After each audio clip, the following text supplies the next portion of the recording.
Good evening. The Warwick Finance Committee is now open at 5:57 p.m. The first item on the agenda is PCR 10-23.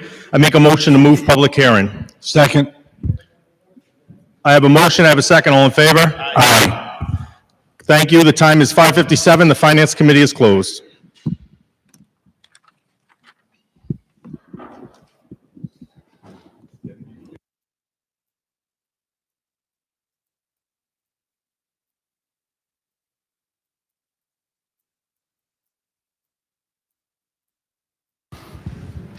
Good evening. We're going to start the council meeting at 6 o'clock. However, at this time, Councilwoman Travis would like to make a request.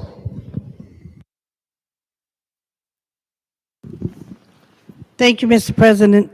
At this time, I would like to have a moment of silence for Gemma, who served the city of Warwick in different capacities, councilman, rep, and before that, he was, with the Constitutional Convention. But he served the city, and he served it well. I served with him, so I think we should have a moment of silence for him. Thank you, Councilwoman. We'll have a moment of silence for Mr. Gemma.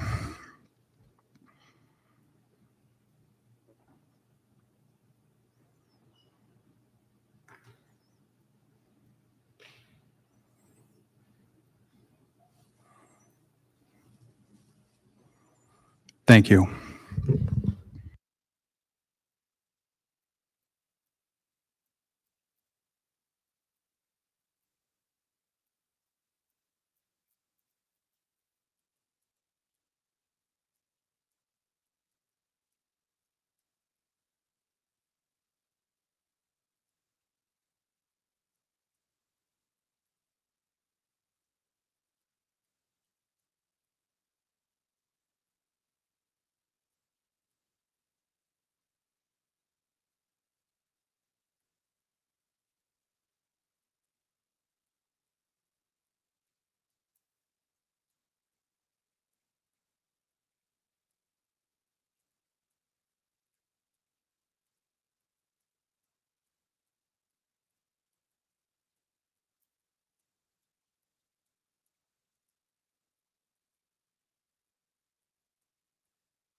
Good evening, everyone. I call the special meeting of the Warwick City Council for January 30th, 2023 to order. The clerk will call the roll. Mr. McAllister. Here. Mr. Foley. Here. Mr. Gebhardt.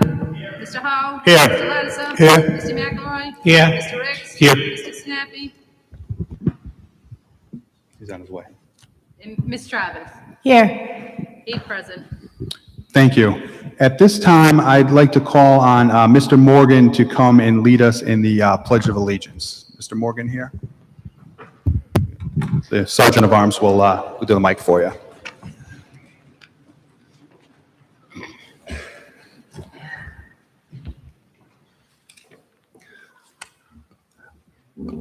I pledge allegiance to the flag of the United States of America and to the republic for which it stands, one nation, under God, indivisible, with liberty and justice for all. Oh, say, can you see by the dawn's early light what so proudly we hailed at the twilight's last gleaming, whose broad stripes and bright stars through the perilous fight o'er the ramparts we watched were so gallantly streaming, and the rocket's red glare, the bombs bursting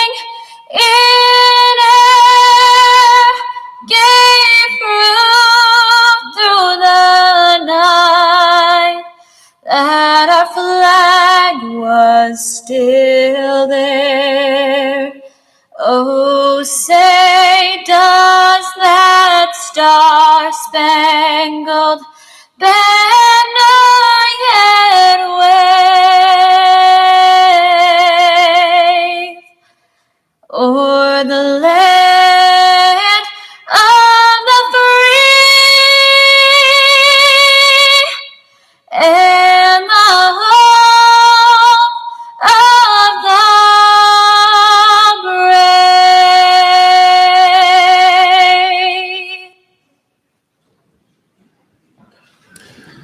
Thank you. Mr. Morgan, thank you very much. I just want to introduce our guests this evening who led us in the Pledge of Allegiance. We're going to be talking a lot about numbers and contracts this evening. But Mr. Morgan has a personal story that he wanted to share this evening. He went into cardiac arrest on New Year's Eve at the Crowne Plaza, and two off-duty Warwick firefighters and an off-duty nurse rendered CPR until Warwick Fire and EMS was able to transport him to the hospital, Kent Hospital, which saved his life. So he wanted to thank the individuals that saved his life this evening. He asked if he could tell that story here this evening. So I told it for him, but I wanted him to lead us in the Pledge of Allegiance. I think it's important that we remember that that the contract is very important, numbers are very important, but there's another side as well. And Mr. Morgan, welcome. We're glad you're doing well, and congratulations.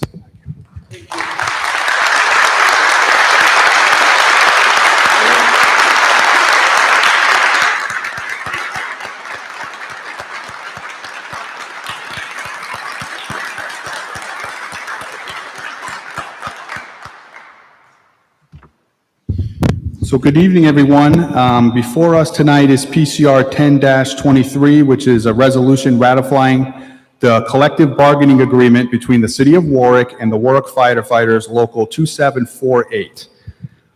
What I would like to do right now is just kind of lay out the process of how this meeting is going to run this evening, and then we will start. So the vote tonight before the City Council is whether to ratify this contract or not to ratify the contract. That is the only vote that can be taken this evening. No amendments can be made or changes to the contract. If the council votes not to ratify the contract, it does not go back into negotiations. It would go to arbitration. All questions will be answered by the administration or the union this evening, the two groups that negotiated the contract, and those are the two groups who are presenting this contract to the City Council this evening for ratification. After the administration and the union give remarks, we will then open up for questions from members of the council. I ask council members to ask their questions at this time and to save their overall comments on the contract as a whole until the end. Will there be another opportunity for members of the council to speak on that? For members of the public, after the council members have had their opportunity to ask questions, we will then open up the public hearing to hear from members of the public. We're going to run it like we do a public hearing where we have a zoning change. So what I'm going to do is I'm going to ask, are there any members of the public that are here to speak in favor of ratification? Those individuals will line up and they will speak on if they're in favor of ratification. Then I will, after all those individuals have a chance to speak, then I will ask, are there any members of the public who would like to speak against ratification? Those individuals will then line up and then speak. And then I will ask, are there any members of the public that would like to be heard on ratification? So if you don't want to say for or against, you just want to be heard on the contract, that'll be your opportunity as well. Once the members of the public have been heard on this, it will come back to the full City Council. And that will be the time for members of the council to give their overall thoughts and final questions on the contract as a whole, and then we will look for a motion. I'm going to be enforcing the council rules, and I look forward to hearing everyone's thoughts on ratification. of this proposed contract, and I'm looking forward to a good meeting, a professional meeting, and hearing from everyone who would like to be heard on this contract. At this time, I'd like to introduce Mayor Frank Picozzi. Mayor? Mr. President, I have a question. Yes, the clerk, let the record show that Councilman Sinapi is here. Mr. President, I have a question. I would like to make a motion to suspend the council rules and allow the members of the city council, as well as the members of the public, to have ample time to address their questions, their concerns, and their comments regarding this particular contract agreement. This is an item that, on its Gotta face... see if you have a second first. Excuse me? We have to see if you have a second first. You've made a motion. Do we have a second? Second by Councilman Ricks. Discussion. Thank you. So we have before us a tentative agreement that certainly, as you all know, is going to impact or may impact the taxpayers millions of dollars. I know I've spent a considerable amount of time going through this document, and I certainly have my share of questions. I'm sure that the members of the administration, members of the bargaining group, as well as members of the public are going to have their own questions. I think it's very unfair and unreasonable to require anyone from this city council, whose job it is to represent the 80,000 people in the city of Warwick, and members of the public who also have a vested interest in this, to limit us to 10 minutes of comment. The last time I was finance chair, first of all, we heard the contracts in committee. And as the finance chair, it was my responsibility to hear it and make a recommendation for or against the members of this council. So I object to it being moved to the floor without hearing from our finance committee and without hearing what their recommendation is as the finance committee. So again, I am respectfully requesting that the city council suspend the council rules, afford the ample opportunity that is required and necessary to vet this contract, potential contract, to its fullest. And if it means that we're here for 6 hours this evening or more, or if it means we need to come back for another day, it's my opinion we owe that to everyone, including the taxpayers, to vet this to its fullest extent. That's my motion, Mr. President. Thank you.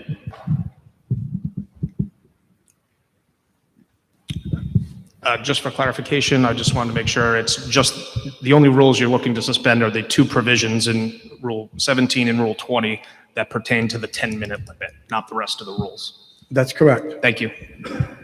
All right. Thank you very much, Solicitor. I will speak first on this. I do not agree with Councilman Lattiser on suspending the rules. In the end, I understand that this is a large and very important document that we've all had for a long time at this point. We're able to ask our questions, and this is the opportunity for the members of the public to ask their questions as well, which they will have an opportunity to do that. In the end, however, PCR 10-23 is the only thing that is up for a vote this evening, and that is whether to ratify the contract or not to ratify the contract. Therefore, we can dive in and talk about every piece of the contract as much as the members of the public and the council members like, but the fact is, what is before us is what we are voting on. So you have 10 minutes, up to 10 minutes to speak on the reasons why you are for ratifying this contract or against ratifying this contract, because that is ultimately what this vote is this evening. There are no amendments, there's no changes, there is no debate on this number should say this number say that. What is before us this evening is PCR 10-23, which is to ratify the contract or not to ratify the contract. I believe individuals should be able to fully explain their position within the time given this evening on whether they agree if this contract should be ratified or not. That is my position. Any other members of the council would like to speak on this motion? Mr. President? Any other members of the council haven't had a chance to speak yet? Councilman Gephardt. Yeah, I would say, thanks for the explanation. We put the rules in place for a reason. We debated them and voted on them, not just for regular council meetings, but for all meetings. But we also included provisions that should a speaker need more time, that at that time we could make that happen. So there's no reason to throw out all of our rules for a special meeting. We do have the tools in our toolkit. Should someone be going down a path that is logical and respectful and gets towards some point, that we can extend the rules. So I would leave it at that, and I will vote no. Thank you, Councilman Gephardt. Any other questions or comments from members of the council who have not spoken yet? Councilman Lattis. Thank you, Mr. President. Councilman Gebhardt, if you remember, I voted against those council rules as well. So, Mr. President, a question. Are you saying that as an elected official or a member of the public, that in order to make an educated vote on this contract, are you suggesting that we cannot ask questions about monetary issues in this contract, terms of the contract, changes in the contract, the fiscal note, etc.? Are you suggesting that or not? Councilman, that is not what I said, and you Okay. understand that. Well, then I okay? need I'm clarification. enforcing, I am just going to enforce the rules that are on this. The only vote that's up this evening is to ratify the contract or not. So your remarks can talk about the numbers, but ultimately, what you need to speak on is if you're going to vote to ratify the contract or not ratify the contract. Ultimately, what we're going to be speaking on is the contents of the tentative agreement. Correct, but ultimately, we'll be And voting on those- ratification or not. I'm not disputing voting yea or nay. What I'm wanting to put on the record is that there is no dispute that questions can be asked pertaining to the contract. Points of clarification can be made.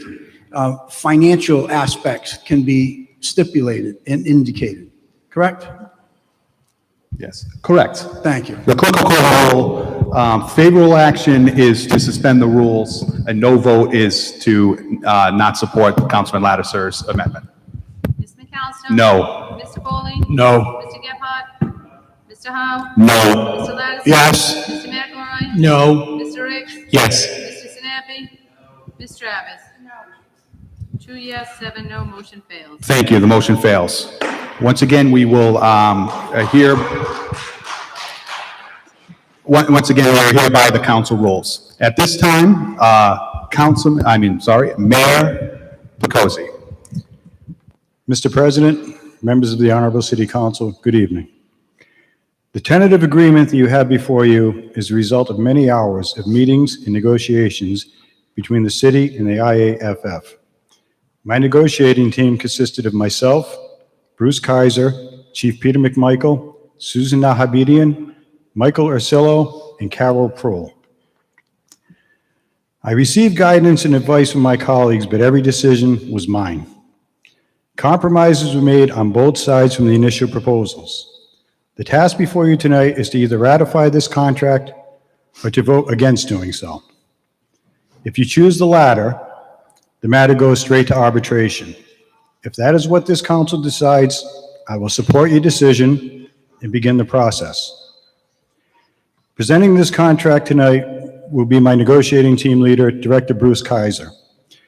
Bruce Kaiser, over his career, is a veteran of dozens of contract negotiations. Assisting him in being available for any questions will be City Solicitor Michael Ursillo and Finance Director Peter Schaefer. Each of these men have had long careers and decades of municipal government experience. They are the only bona fide experts in this room. Thank you. Thank you, Mayor. Bruce, I believe you would like to present the contract. Please just identify yourself for the record. Bruce Kaiser, Director of Economic Development for the City of Warwick. Thank you, Council President McAllister and honorable council members. On behalf of the administration, Mayor Bokosi, and the negotiating team, I'd like to highlight the major components of the tentative agreement that you have before you. You have received previously in our prior work session discussions documents that now have been made public relating to the fiscal note, the contract changes, the red line contract changes, as well as a comparative table of salaries paid to firefighting departments in neighboring cities and towns. So those are the basic documents that we were relying on in order to deal with the salary issues with respect to this proposed contract. But for the audience and members of the public, I'd like to summarize what the major components of the contract are. Certainly salary is the big issue, as shown in the fiscal note that Peter Schaefer has prepared for us. The salary increase is proposed for the 3-year contract terms extending through June 30th, 2025 are as follows. 2.5% in the current fiscal year, 3.875% in year 2, and 3.875% in year 3.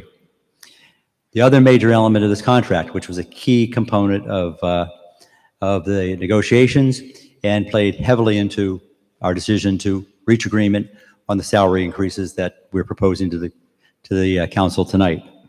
And that is a 2% across the board, applying to all members, OPEB contribution to an irrevocable OPEB trust. As you know, council members, I think you were all in the council during the previous contract discussions dating back to 2018. There was a OPEB trust component that was included in that contract. It applied only to members hired after July 1st, 2019, new hires. Turned out that that language, however, was faulty. It did not comply with IRS regulations in that it was a revocable trust. In order to comply with IRS, it has to be irrevocable. Once the money goes in, it can't come out. It has to be used for future benefit payments only. No one has, individual members or even collectively, has an opportunity to dip back into that and pull those monies out once the money is transferred in. So that's a key piece of what the administration's demands were in this contract. Peter can give us shed some more light on what the meaning of that in terms of dollar terms for this unit.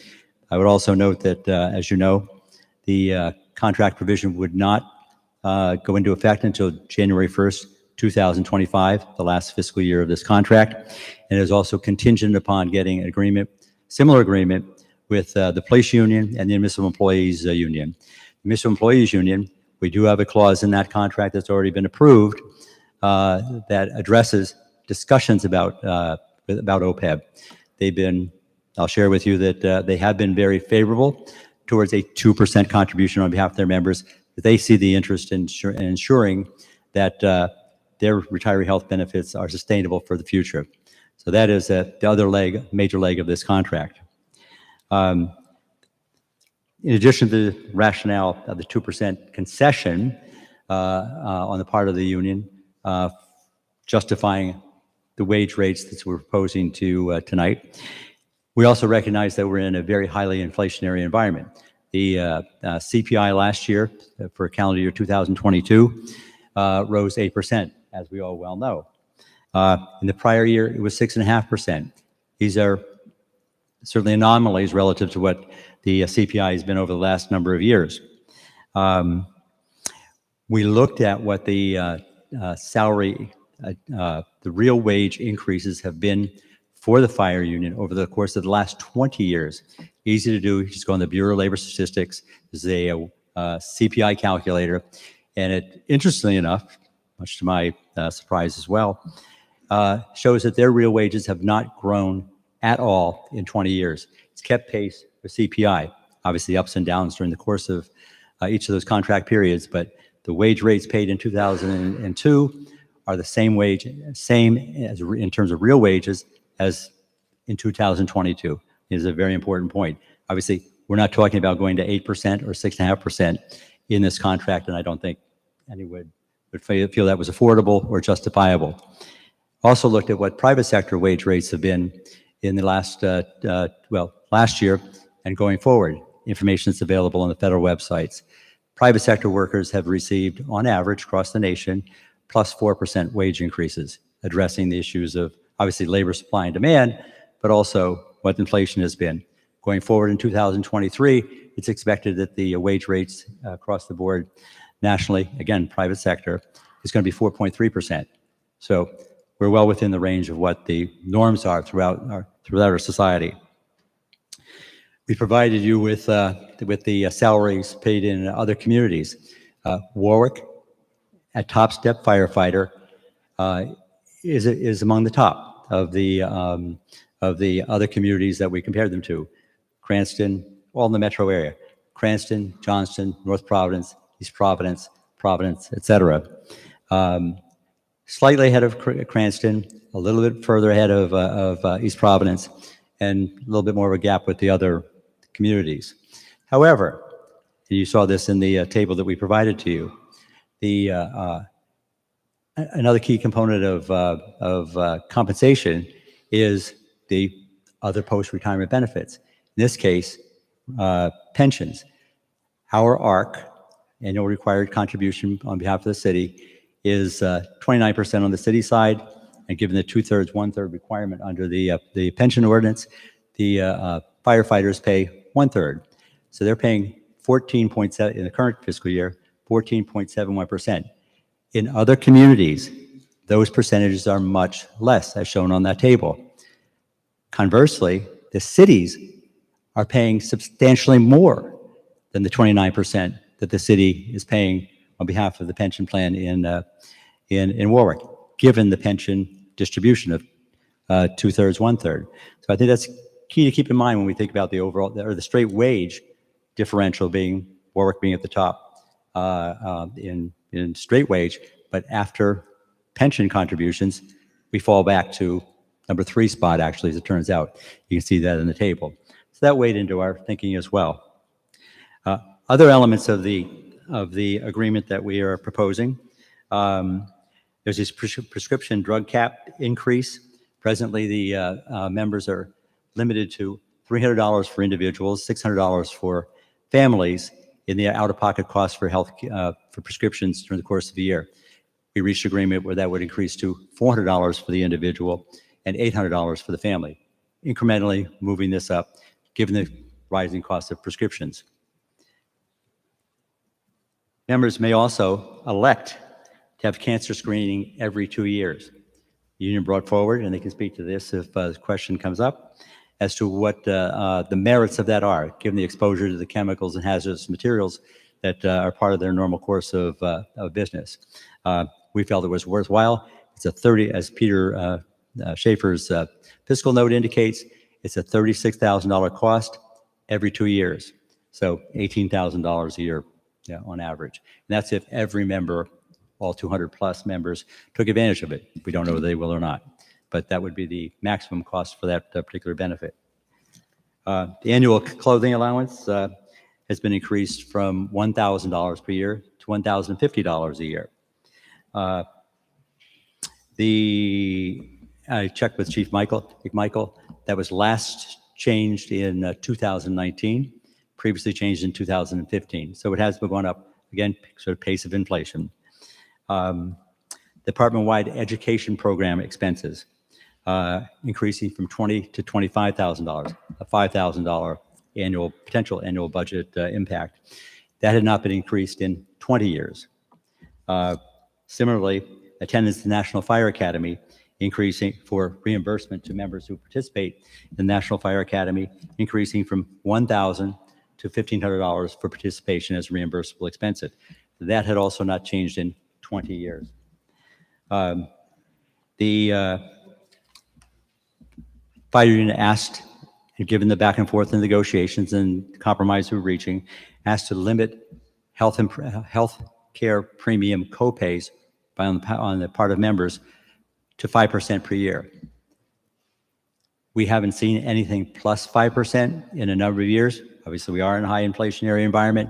We don't know what the future is going to bring, but past isn't necessarily prologue, but we did agree to that, and that's in the tentative agreement, that there would be no higher than an annual 5% increase in the copay share paid by firefighters. I did look at what the CPI has been in the last calendar year for healthcare expenses, and it's been below 5%. It's not running like energy, food, and some of the other major drivers of cost increases that we're facing. So we don't expect that we're going to see that in the next year. And premium increases are not based only on inflation in the Medicare industry. They're also based on what our experience is within the population that we cover, in the city of Warwick. As far as the tax, our Finance Director Peter Schaefer's fiscal note indicates what the actual dollar value of the overall contract will cost the city year 1, 2, 3, and then cumulatively. You have that before you. Peter's here to answer any questions about that. But I would note that in year 1, we expect that if there was no other non-property tax revenue to support our overall budget, offsetting what the requirement would for increasing our tax burden on the residents, what would it cost the average homeowner in Warwick? Year 1, it would be 5 cents on the tax rate. Given the existing tax roll, we're looking potentially at implementing a reval this year. That decision has not yet been made. That would be $12 per year on a $250,000 median priced home in Warwick. In years 2 and 3, similar amounts given the 3.875%. Salary increases in each of those years, that would rise to 9 cents on the rate, given, again, assuming the $250,000 median priced home, to $22 per year. So out-of-pocket expenses, given the existing tax roll, given the size of the overall cost for this contract, those would be the tax impacts directly on Warwick taxpayers. We're here to answer any further questions you might have. Thank you, Director. At this time, I believe the union would like to also have a few comments, and then we'll open up for questions from members of the council. And Mr. President, please just identify yourself for the record. Yes, sir. Thank you, Mr. President. Michael Carrero, President for the Warwick Firefighters Local 2748. Welcome all. Thank you, City Council members, Mayor Picozzi and his administration, as well as members of Local 2748 negotiating team for this opportunity this evening to ratify this collective bargaining agreement between the city and its firefighters. Every few years, we come before this honorable body with hopes of maintaining stability between Warwick firefighters and this great city. To accomplish this, Local 2748 has historically made many compromises. In past contracts, we have foregone salary increases, given back holiday pay and sick days, and even agreed to a 5% salary cut. Perhaps most notably in 2015, this labor organization agreed to a massive concession by eliminating family health care and retirement for those members. This alone was a huge win and a massive savings for the city of Warwick. But this isn't about winning or losing. It's about solidifying a strong partnership between city leaders and its fire department. Since those concessions, we have had less and less applicants applying to this department. A department that worked through a pandemic with members who routinely risk life for others. A department that responded to nearly 20,000 emergencies in 2022. A department that will continue to set a high standard of service to the public. It is to all of our benefit that the city also maintains a high standard in terms of compensation to ensure we not only attract well-qualified applicants, but keep those firefighters already here who have shown they are willing to make the sacrifice this career demands. With an unanticipated level of inflation compounding the problem, this agreement provides for the maintenance of competitive wages to attract and keep qualified firefighters. Realizing ever-increasing healthcare costs, in this agreement, our members have committed to being active participants in shouldering those costs by agreeing that every member, while active, will pay into an IRS-compliant OPEB trust to help offset healthcare costs in retirement. While our ultimate goal is keeping our residents and visitors safe with this agreement, the administration has committed to help keep our firefighters safe by funding blood work-based cancer screening for the first time. Diagnosing cancer as soon as possible is vital.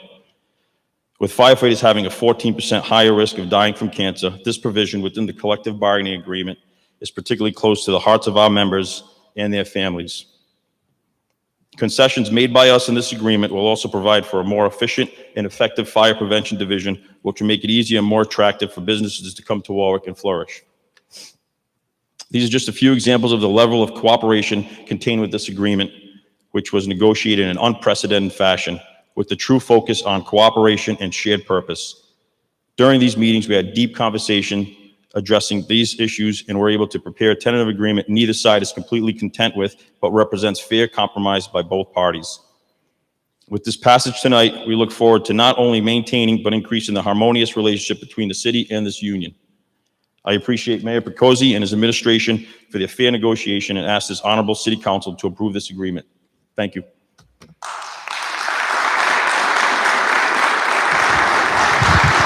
Thank you. At this time, are there any questions from members of the city council on ratification? Councilman Ricks. Thank you. First, I would have 3 questions for the administration.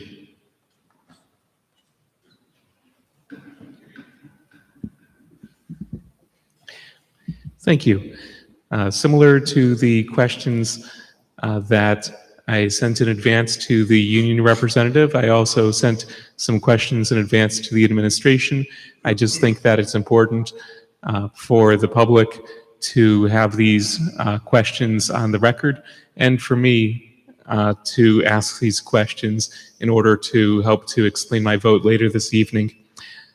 First question is, the OPEB contributions at a rate of 2% of base salary that apply to all active employees beginning on January 1, 2025, are subject to the contingency in Article 13, Section 1.1, that the police and municipal employees unions also make similar contributions.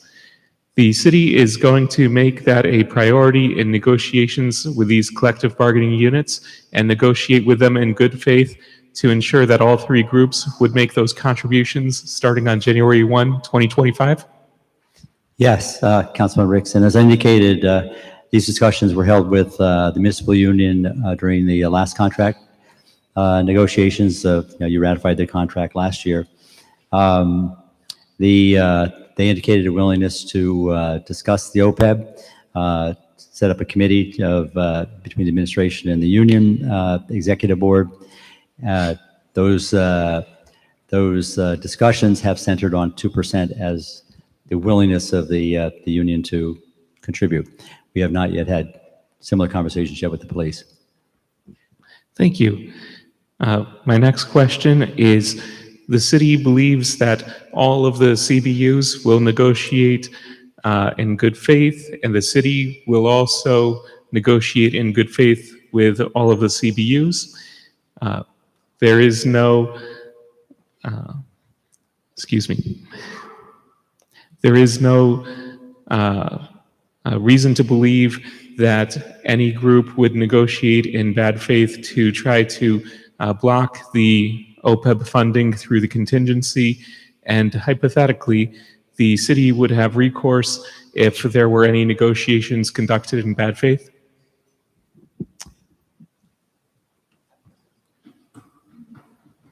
If I may, Michael Orsillo, City Solicitor.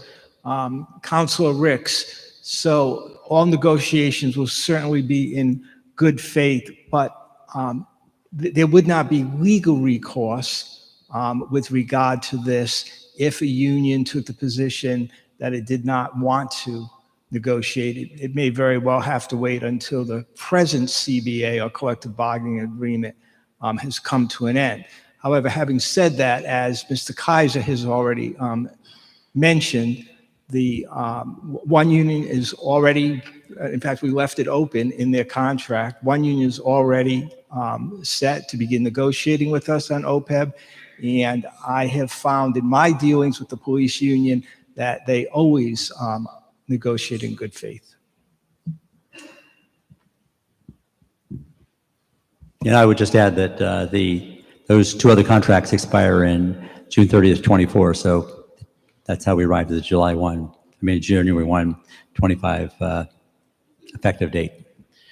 Thank you. And I do think that the contingency makes sense the way that it is laid out. I'll save more comments on that for the comment period. This is the question period.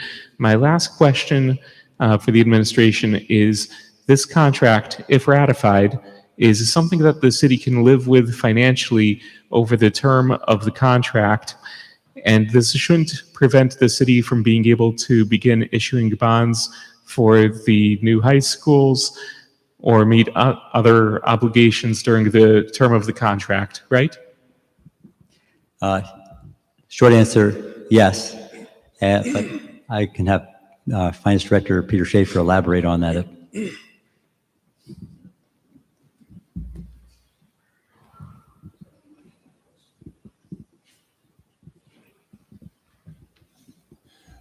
I mean, in and of itself, this particular contract does not. Excuse me, Director. Guys, excuse me, Director. Just introduce yourself Yeah, I'm for the sorry. record and then speak right in the mic. Peter Schaefer, Finance Director, City of Warwick. And this contract in and of itself would not jeopardize issuing bonds. Obviously, the cost of the city in all other, whether it's other public safety costs, public works costs, employee benefits costs, all those things add up. So that reducing those costs as much as possible or eliminating them increases the credit quality of any bonds you issue. But in and of itself, not this one contract does not have a material effect on being able to issue bonds for school projects. Thank you. That's my questions for now for the administration. I'm not sure with the council president, should I proceed with asking a question to the union representative? Thank you.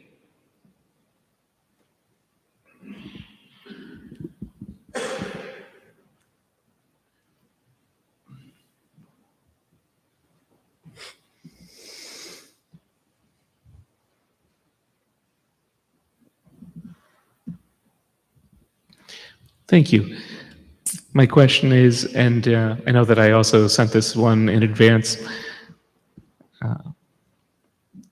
the OPEB contributions at a rate of 2% of base salary that apply to all active employees beginning on January 1, 2025 are subject to the contingency in Article 13, Section 1.1, that the police and municipal employees unions also make similar contributions.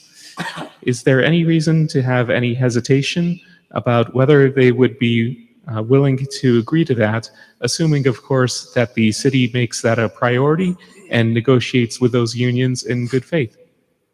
Councilman Ricks, I cannot speak on behalf of the other collective bargaining units. I can only speak on behalf of this bargaining unit, and that was the terms that we had agreed to. I certainly understand that you can't speak on behalf of any other bargaining units. I would only ask you to speak on information that you have. I would rephrase that. Would it be fair to say that you have not heard anything that would make you think that the other collective bargaining units would refuse to consider or agree to that term?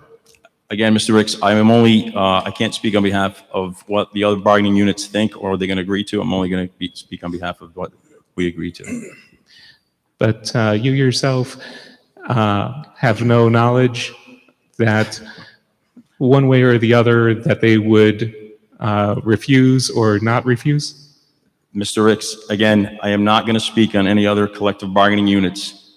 I'm only going to speak on this bargaining unit. Okay? I appreciate that.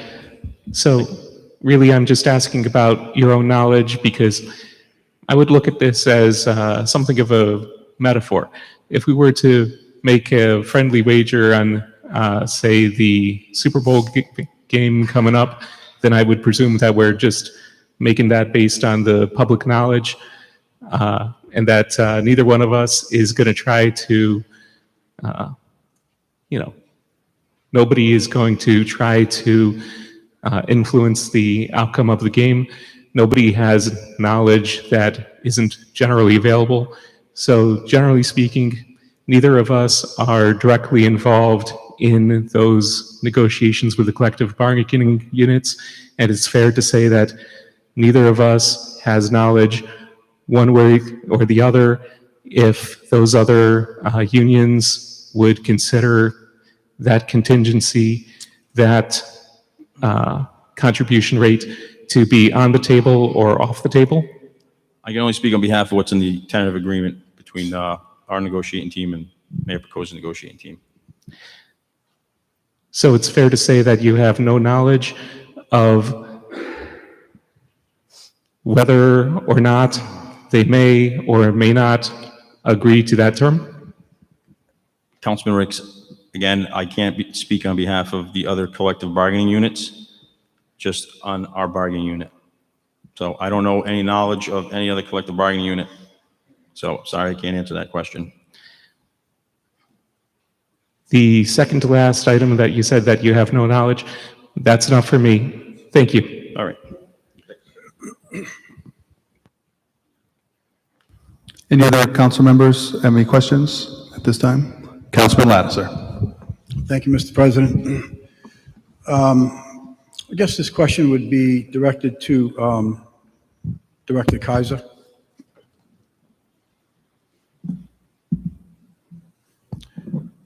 So you indicate in this TA that the 2% OPEB contribution kicks in 2025. Correct. Which is the last year of this contract, right? Yes. So what happens if in the new contract of 2026, this clause isn't included in that contract? What happens? If the contingency that's built into this language, that this would kick in on January 1st, 2025, so the last year of this agreement, 24-25, would mean that the other two unions have already, in their contracts that have expired on June 30th, 24, new contracts beginning in July 1st, 24, have already agreed. So all units would be already in the contributing to the OPEB at 2%. The subsequent contract of July 1st, 25 would require amended language indicating that going forward, across the board, without time limitation, that the 2% contribution goes on in perpetuity until changed. But there's nothing in this agreement that says it goes on in perpetuity. It says what it does in this contract. So my question is, what happens if it is not included in future contracts? Keep in mind, what we're also needing to consider, or at least I'm needing to consider, is the last contract contained language that was illegal, per Mr. Schaefer, which was that OPEB. And if you listen to the tape, and I have it here, if anyone would like to listen to it again, I made it perfectly clear during that Zoom meeting that that OPEB clause in that contract was nothing more than an annuity. And it had no financial bearings or savings to the taxpayers, although it was presented as such. And my opinion of that still has not changed. We have the previous contract that still hasn't been settled. And we're asking to vote on the third contract, when we don't know what the financial ramifications are of the last two. The last one, for some reason, talking about this OPEB clause, the administration decided not to enforce it, which is a legal entity of that contract. It's what we, on the city council, what we once again approved, ratified in its entirety, not to be disseminated.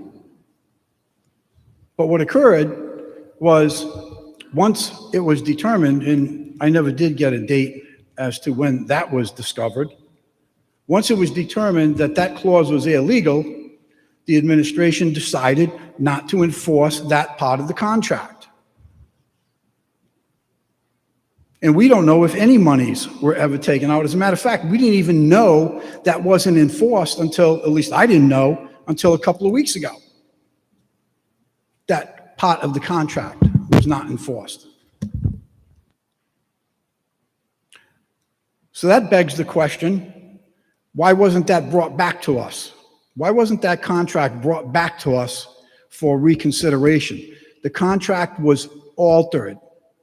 It was changed. It wasn't what we approved, and it never came back to this council.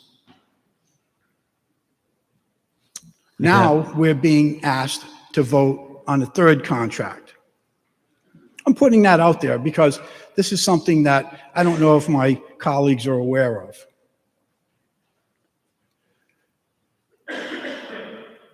When does this 2%, assuming that 2% is ratified in perpetuity amongst all future contracts with the fire department, and by the way, ratified by future city council people, how long will it take for that to actually begin to save the taxpayers money? And I asked that question because the last one, which was the last OPEB clause, which was illegal, it was stated that wouldn't begin to save the taxpayers any money until 2044. That's before it even begins to save any money. But this OPEB clause here is again being presented to us in the taxpayers as a significant increase in contributing to the cost of health care. On the legal side, obviously, our solicitor, will have to address that. But with respect to how long does it start to have an impact? As indicated earlier, the language in the expired agreement as of June 30th of last year was limited to new hires after June 19. So obviously, there'd be a more extended rollout period before there would be any kind of significant impact. This proposal before you tonight is across the board for all members, so significant difference there. With that said, I'll let the solicitor discuss the legal aspects of what your question. No, excuse me, Bruce. Before sure. the solicitor answers it, Sure. when does this OPEB clause start to show a savings to the taxpayers? Do we know that answer? No, we do not know that. How can we not know that answer? This If is we're presenting it as, I'm asking this as a question. Sure. How can you not know when this is going to accumulate, again, assuming it's accepted by any previous bargaining groups, right? Assuming it's accepted, how can you not know when it's going to begin to save the taxpayer dollars, but yet we present it to us as a savings? How does that make any sense? It's a first step towards addressing a very large OPEB liability that we're all aware of. We'll be hearing from the actuary in the next few months with regard to the updated actuarial determinations in that regard. He'll be in a much better position, being expert in the field, to address, given the size of the contributions that would materialize from the 2% contributions across the board through all our employee base, what that may mean in that regard. But you're not sure when that meeting of the minds takes place? No, Okay. I can't project at this point. Okay. What I can say is this is a first and I think significant step, given that it's across the board for all members. And With all due respect, I cannot agree that it's a significant step because you have not told me what the amounts are. I don't know what the monetary amount is. So I don't know if it's a significant step or not, because You don't know when this is going to start to have a payback to the taxpayers. We do Mr. know President, that- I would like to follow up with Mr. Schaefer on this. I think I need to have him weigh in on this. I would agree. We do know that it'll be plus $2 million annually that will be going in to the trust, and that money's invested through the pooled trust, growing each year. So $2 million each year invested and escalating in that manner. Are you suggesting that the 2% contribution based on the salaries of the firefighters is going to be the equivalent of $2 million a year? No, I'm suggesting that, see, there will be no firefighter limit, there won't be no contribution limited to firefighters in an OPEB trust because, as we indicated, it's provisional based upon other units also agreeing. So it wouldn't be limited just to the firefighters. So if this thing is all that it's being presented to us to be, if it's this great big savings, why didn't the administration negotiate a 2% increase in the copay on healthcare and just make it plain and simple and really clear? Because that's something that would be very easy to compute. Why wasn't that 2% just added to the 20% copay? We've been seeking an OPEB trust, as you know, Councilman Ledesser, for at least 7 or 8 years. I remember back in 2014, 2015, when the city had proposed in their budget making a contribution towards an OPEB trust through city appropriation, absent any agreements with the employee groups. Unfortunately, the council shot that down. There were questions about the structure of the OPEB trust, et cetera, and it never went anywhere. So this has been an initiative to establish an OPEB trust to deal with the liability for retiree health benefits going forward. It's been before the council for some time. Credit rating agencies like to see that there's some fiscal effort, responsibility on the part of municipalities to recognize the liability and make movement towards that. Albeit this is a first step, as I indicated. We can't calculate what, among all the different factors that credit rating agencies use to determine bond ratings, but this will be a positive, not a negative. So any future bonds that may be floated may be positively impacted by a more beneficial rate than we otherwise might get. We can say that minimally. If everyone was serious about increasing our unfunded healthcare liabilities, then they would be willing to negotiate a higher copay and eliminate free lifetime healthcare. But that's not what we see here.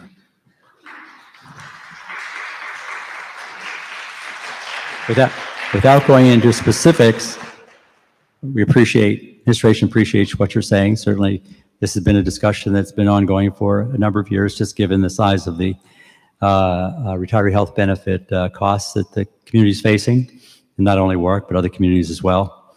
And we did have a proposal on the table to address contributions by future retirees. It was not successful. We opted to go this route. The only option beyond that is to go to some third party to consider that.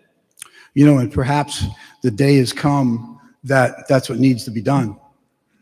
Perhaps that's exactly what needs to be done. But I would like to ask Mr. Schaefer that question about when does the taxpayers see a benefit on that 2% OPEB contribution, assuming that it continues in perpetuity? And there's no guarantee that it could. This is something that could change at the whim of a future council or at the whim of a future bargaining group. Mr. Schaefer?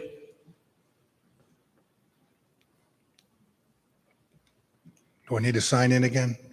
Peter Schaefer, Finance Director, City of Warwick.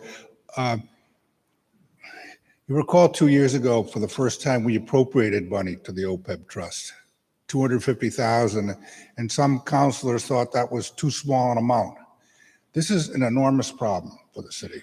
no question about it. Of all the things that we're talking about, having this liability on the books is not right. And what we're working on with the actuary is a comprehensive plan that doesn't rely just on firefighters' OPEB contributions. As you know from this contract, it also relies on police, municipal employee contributions 2 years from now. We know about a cliff in the financing plan for the municipal retirement plan that will reduce contributions beginning, I believe, in 2026. We have an issue with the fire and police one plan where the participants, the beneficiaries are declining, and there's going to be a dividend there. So we're going to have a plan, and then it all depends on how much of that plan comes to fruition and how long it takes us to amortize the unfunded liability. Just as with pensions, if you have an unfunded liability, the actuary helps you come up with a schedule of payments to amortize it, hopefully less than 30 years. It depends upon the amortization schedule, but all the things will be benefits to the taxpayers. I know our actuary feels this is the kind of thing that the rating agencies look for. They don't want to see a community not addressing the problem. And we have 5 pockets of money to address the problem. You'll see a comprehensive plan sometime this spring on that. This is one little piece of it. Mr. Schaefer, I'm not sure if I heard you correct. The question that I asked was, when will the taxpayers see a benefit in reduction of the healthcare costs to them with this 2%? Now, the last one, which you were kind enough to put on the record for us, that it was misrepresented to us by the city actuaries at the time and was illegal. That one, or perhaps even going back further, it was said that there wouldn't be any savings realized until 2044, which was some 20 or 25 years later.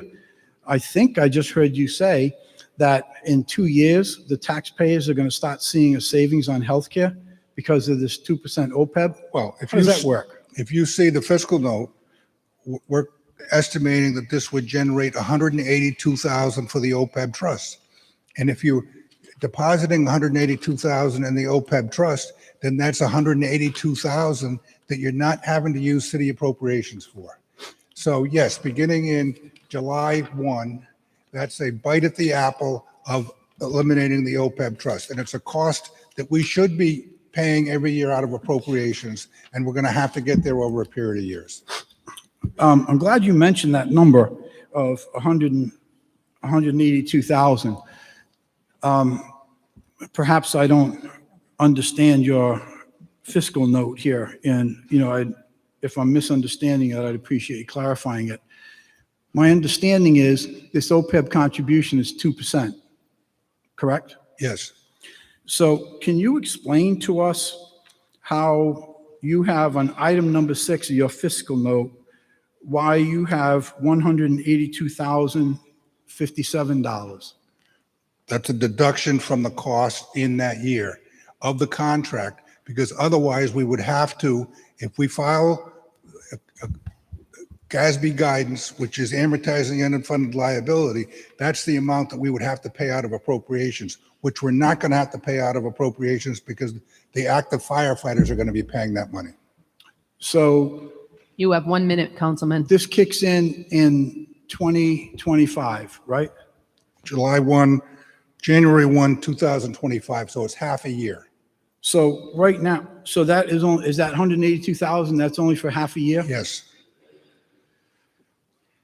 So what I find particularly concerning with this OPEB language, and you all remember, my colleagues all remember, I'm sure very clearly, in February, I put forth an ordinance that would increase co-pays, eliminate lifetime health care, et cetera, et cetera. And I was told, oh, you can't do that because you can't infringe on a bargaining group's right to bargain. That's what I was told. And it was voted down. So my question to legal counsel here is, how can the fire department dictate to another bargaining group or require another bargaining group or intervene into their bargaining rights by putting this clause in this contract that says, we will do it if they do it. If they don't do it, we don't do it. But yet we're being asked to vote on this contract tonight. We're not asked to vote on it after we know what the other groups are doing. So how is that any different? How is it that the fire department gets to dictate to the police department or the municipal workers and say, we'll pay the 2% only if you guys do? Isn't that infringing on their bargaining rights? No, excuse me, no, Council Lattiser, not. because they're not dictating anything to the other bargaining units. I've worked with the mayor for the past 2 years. He's not going to bring a new contract for those other two unions, which contracts end in 2024 before this body, unless there's an OPEB provision in it. So that's going to be coming from the administration, not from the fire department. So That's fine. If the mayor or the administration chooses to take that route, that's fine. But what's being said here by the bargaining group is that we are not going to do this unless the police and the municipal workers agree to do the same thing. Right. But that Why only, is that not interfering with their rights to bargain? because it only impacts their contract. In other words, if the other two groups decide for whatever reason not to participate, this group, the firefighters, are not going to be paying that 2%. Exactly. So they benefit by 2% and the taxpayers lose. Right? Councilman. Is that right? You have to begin somewhere. This was the contract that was up. To the Right. administration's credit, they started with this union. We have two other contracts in place. By law, we have to follow them. By law, you can only enter into a 3-year contract. This is the one that was up. If it were the police that were up, or if it were the municipal employees that were up, we would have begun with them. But this is the first inroad. Thank you, Councilman.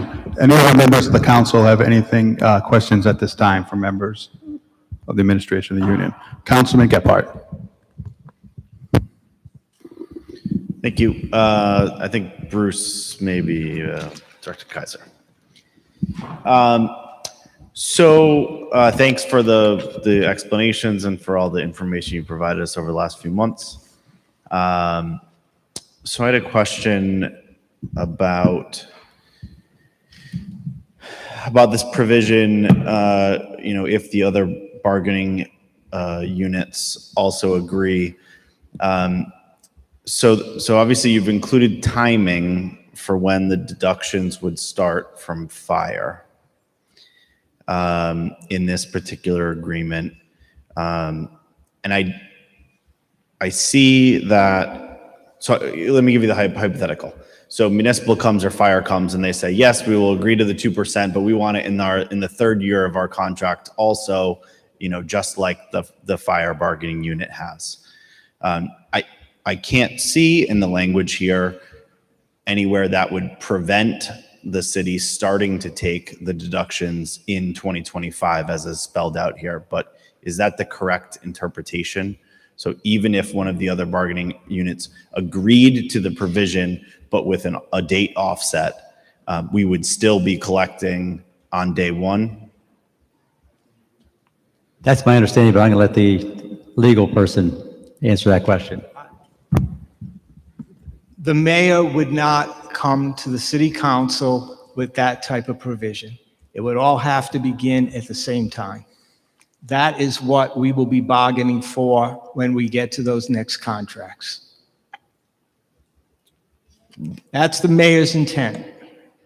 The mayor's intent would be that the OPEB contributions would all begin at the same time for every union, so it is fair to all the employees. They would all begin having those deductions made from their paychecks at the same time across the board. That's the right thing to do and the fair thing to do, and that's what we would be negotiating.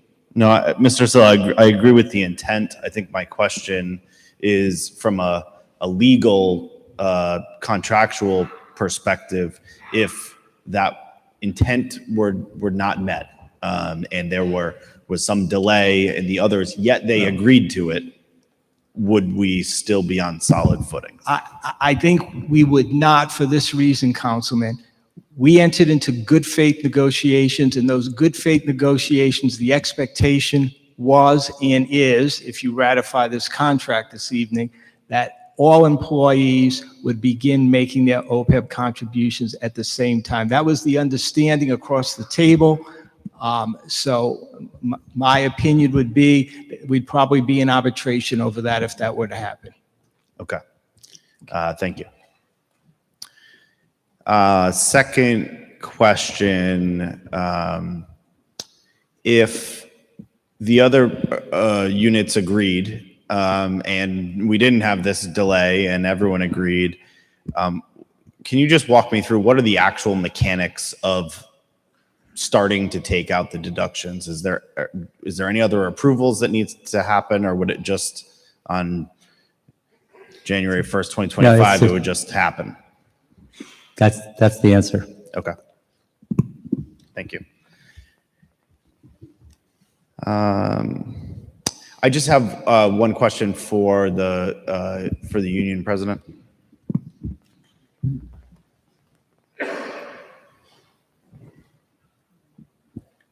If he's still here. Yeah.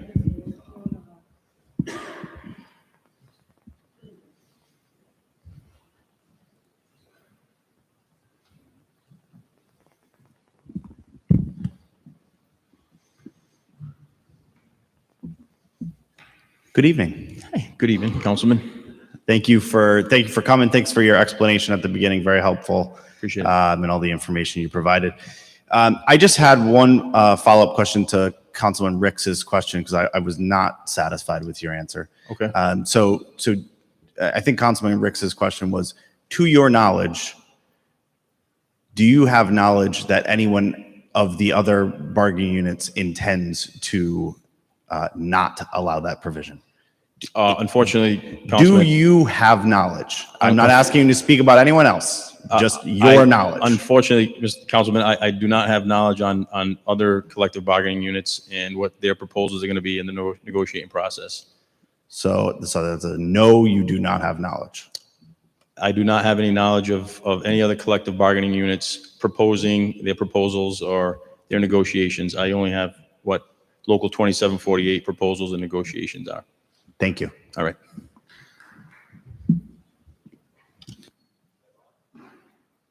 Any other questions from members of the council? Councilman Foley. Thank you. To the administration, hearing January 1st, 2025, we've gotten the municipal, we've gotten the police to agree. Your dollar amount for the fire was $182,000 for that first half year. Am I correct? Correct. All right. Do you anticipate the same dollar amount for the police and the municipal? I would think municipal will be lower because the salaries tend to be lower. Yes, yes. Do you have an estimate, January 1st, 2025, of what the OPEC contribution would be from those three unions? Excuse me, we need to stay on just this contract. We can't be going off, talk about what other contracts that may come before us. Thank you. I'm sorry. Any other additional questions, Councilman Foley? No. Any other questions or comments from members of the council who haven't had a chance to speak yet? Okay, I'm going to open it up for public comment at this time. We'll come back and members of the council will have another opportunity to speak. So at this time, we're going to open up for public comment. Again, we're going to do it in three parts here. The Sergeant of Arms is there. He'll turn the microphone on for you. Just please identify yourself for the record. Mr. President, I have an additional questions for Finance Sorry, Director. Councilman, you're not recognized. So we're not going to have. You're not additional recognized at questions. this time, Councilman. Wonderful, wonderful. At this time, we're going to take public comment. I'm going to ask if there are members of public that are here to speak in favor of ratification of this contract. They will line up and speak on that subject. Then I will ask if there are members of the public that would like to speak against ratification. They will line up and speak on that subject. And then we'll provide an opportunity for anyone who would like to be heard this evening on the ratification of this contract. After public comments, we will come back to the full council, and members of the council will be able to ask any final questions and make any final statements they would like. So at this time, are there any members of the public that would like to be heard in favor of ratification of this contract at this time? Just please line up at the, or come up to the podium. You don't have to line up, but come up to the podium and introduce yourself, and please speak directly into the microphone. And please give your name for the record, sir. Good evening, Council. Larry Storrs, 86 Towerwood Drive. I'm asking you to ratify this contract for the firefighters. They deserve it. They're hardworking, always professional. The cost of living reasons are going up. These guys are working 24-hour shifts. It's not getting any easier. I mean, I understand what it's coming for a cost to the city, but I heard somebody say $22 a year to a resident. I spend that at Dunkin' Donuts every other day. You know, we need these guys. I mean, that's the reason why I moved to the city, is for our public services. I mean, I'm asking if you guys just please consider it. We really need them. They're always there when we need them. The fire department, the police department. I don't want you to think I have any interest. I don't know any of these men or women. I don't know anybody here. I know my councilman, but I mean, they deserve it. I mean, it might not be everything they wanted, but it's somewhere to start. And then can I address the solicitor a sec, please? It'll take 2 seconds. It's not. Will you just address me and then? All right. Is there any way we can look into protecting our firefighters more? I mean, we have people following them around, harassing them. Sir, we can only speak on the fire contract this time, ratification. All right. Thank you, Council. Thank you.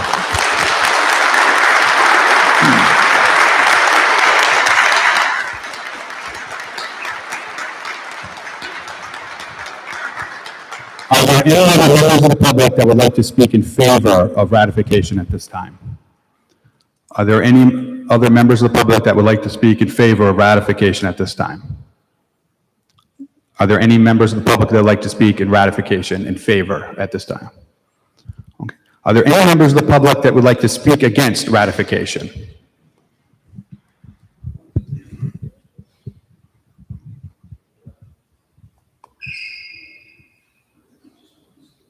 Is there any members of the public that would like to speak against ratification at this time?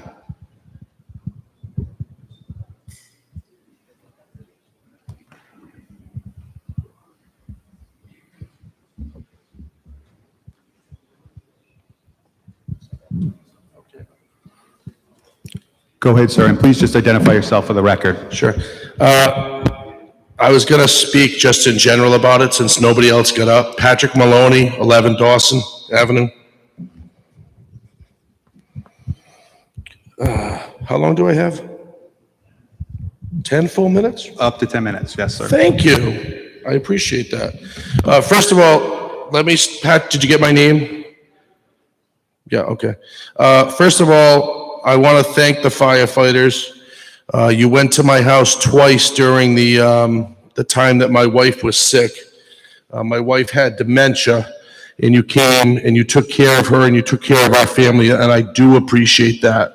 I am not here to disparage any of the work that you do. I know that you work hard, and you're going to see in my comments that I talk about things both for and against this particular contract. At the end of the day, it's the people that are sitting over here that have to make their decision, and I'm just giving my opinion. But I think that you do work hard, and I do not want to take anything away from that. So, I want to say that I've lived in Warwick for 22 years. My wife lived here almost her entire life, except for when I was in the military for about 3 years. We were away.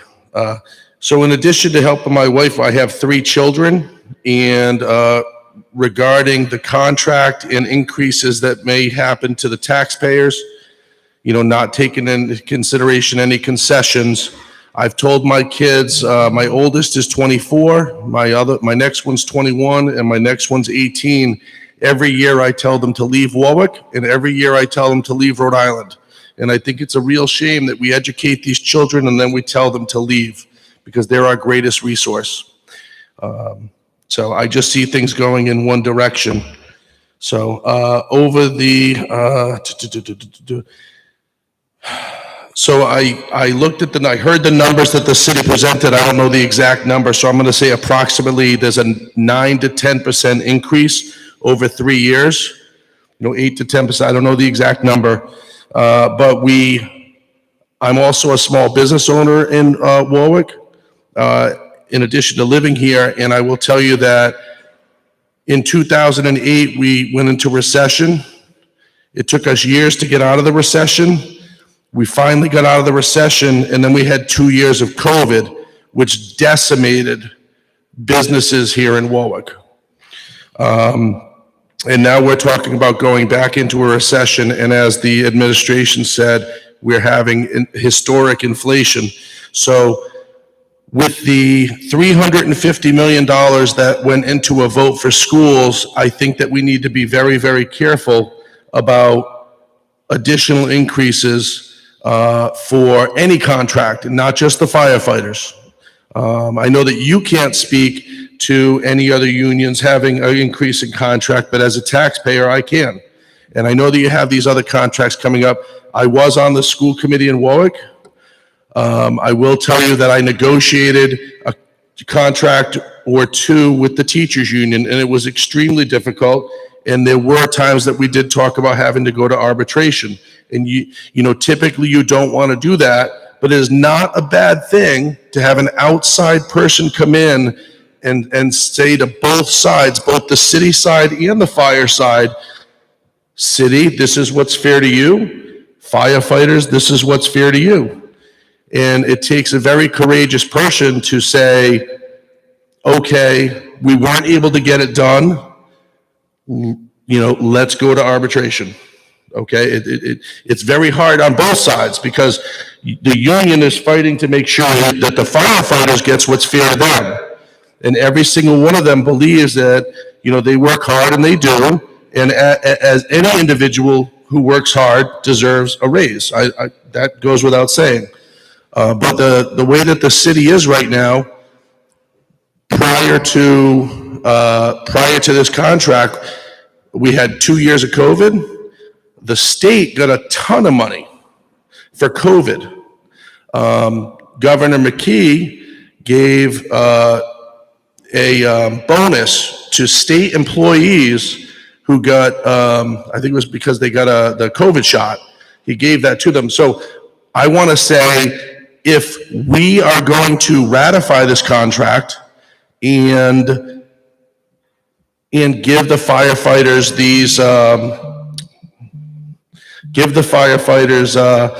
the compensation in the contract, that we need to find other funding sources besides on the backs of the taxpayers. There's federal money out there, there's state money out there. These people deserve to get paid. What are you, city council people and our mayor, doing to not put every single increase on the taxpayers' back? Because I'm going to tell you, with the increases for taxes, water, sewer, electric, and other things outside of these contracts, people are going to lose their houses. Plain and simple. When I talk about having courage, I fought to get a fair contract for the schools and for the taxpayers, and I did not get reelected in 2012. I did not get reelected in 2014. I did not get reelected in 2016. I did not get reelected in 2018. I did not get reelected in 2020 or in 22. So I know the reason you guys want to ratify the contract, as Mr. Cushman and Mr. Corley that sat in this seat before you, who did not vote for a firefighter contract, he's not sitting in that seat right now. So you have to have the courage to do the right thing for the taxpayers and for the firefighters. It shouldn't be one group of people that dictates how you vote.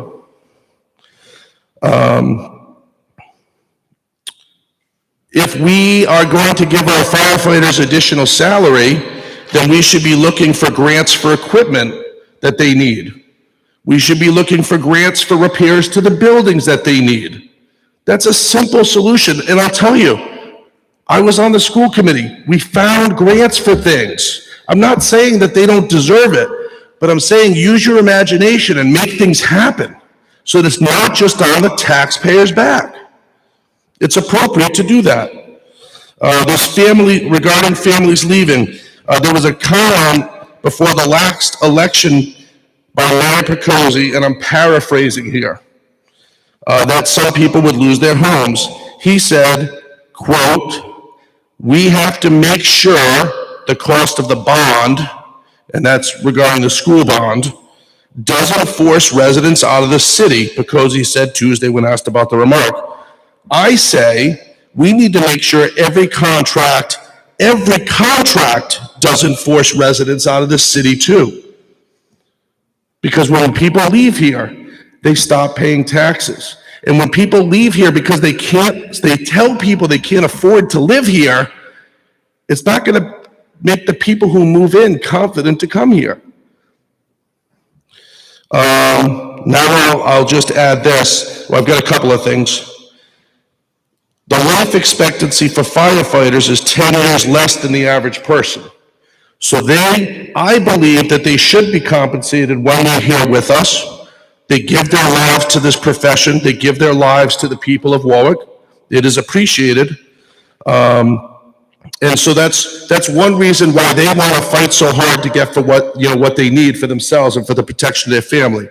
I don't blame them for coming in here and asking for a raise. Firefighters have a 9% chance of being diagnosed with cancer and 14% greater chance of dying from cancer. So this is another reason why they're saying, well, they don't think about their retirement. They're thinking about right now because they might not have one. I do want to talk about the first year, the 2% increase.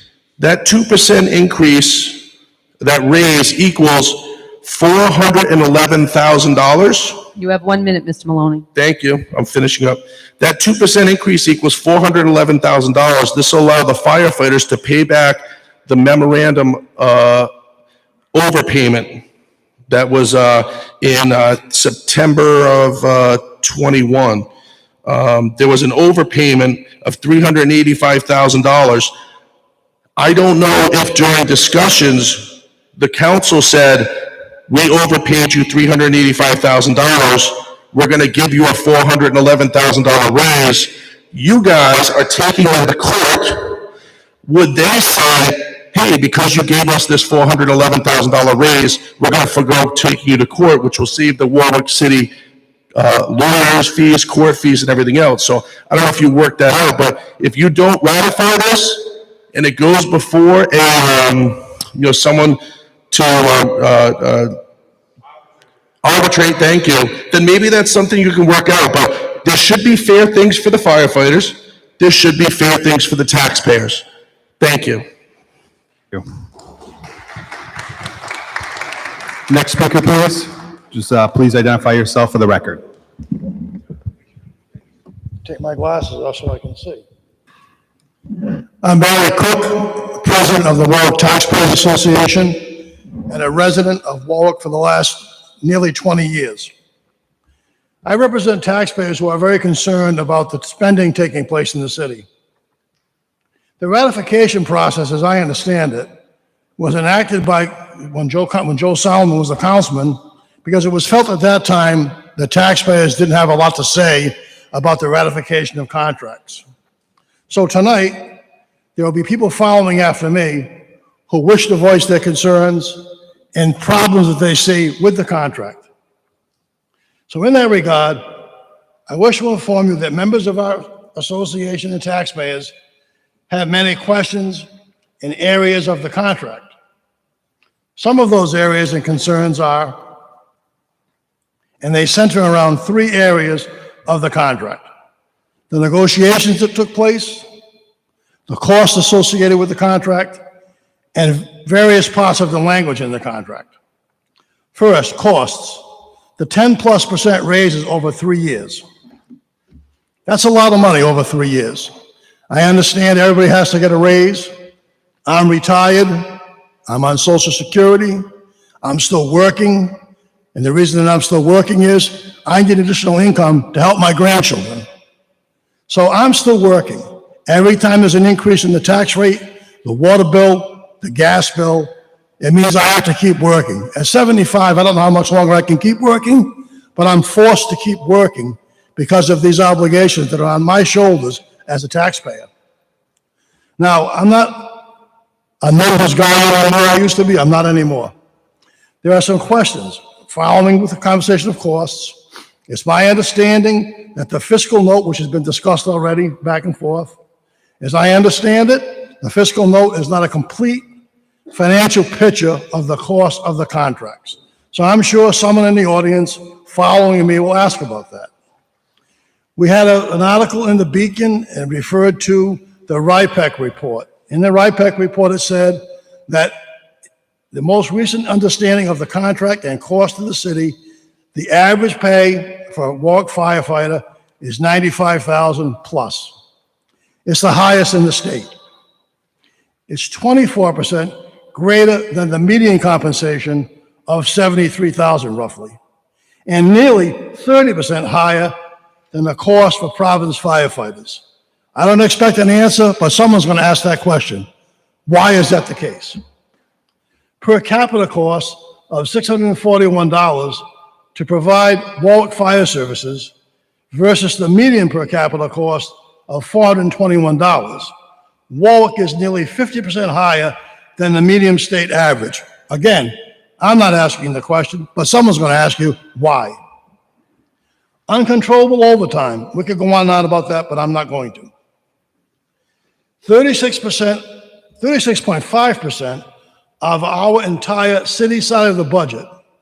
I'm told by looking at the numbers and listening to other people that 36.5% is somewhere nearing $54 million dedicated to the fire department. The state median for fire department is 25%. We're at 36.5%. That's 46% higher than the median for the state. Again, why? Warwick Fire Department pension costs are $261 per capita. Cranston's costs are $164 per capita. Why are we so much higher? I don't know. Someone should know. I just want to point out that each of the council people have a fiduciary responsibility to we the taxpayers. So in that regard, I want to just put on the record a question. I don't expect to get an answer tonight. Someone following me may get the answer. If the council people, one in each of you, every one of you, if you have not looked at the RIPEC report, please take the time to look at it. It's very important that you understand it. And the numbers in the RIPEC report came from the administration. I guess now there's some discussion from our finance director that perhaps he didn't answer the question here properly. Maybe he didn't understand the questions that were being asked. Maybe it wasn't complete when they submitted it. But nevertheless, you need to look at the RIPEC report, understand it. You're going to expect questions on banking of sick time and questions regarding a COLA. What are the financial impacts on the taxpayer for those? Moving ahead to contract language. You will probably be asked about the negotiating team. Again, I have to apologize. It's hard of hearing. So I know that the gentleman came up, Mr. Kaiser, and spoke about who the negotiating committee was. I heard a lot of names rattled off.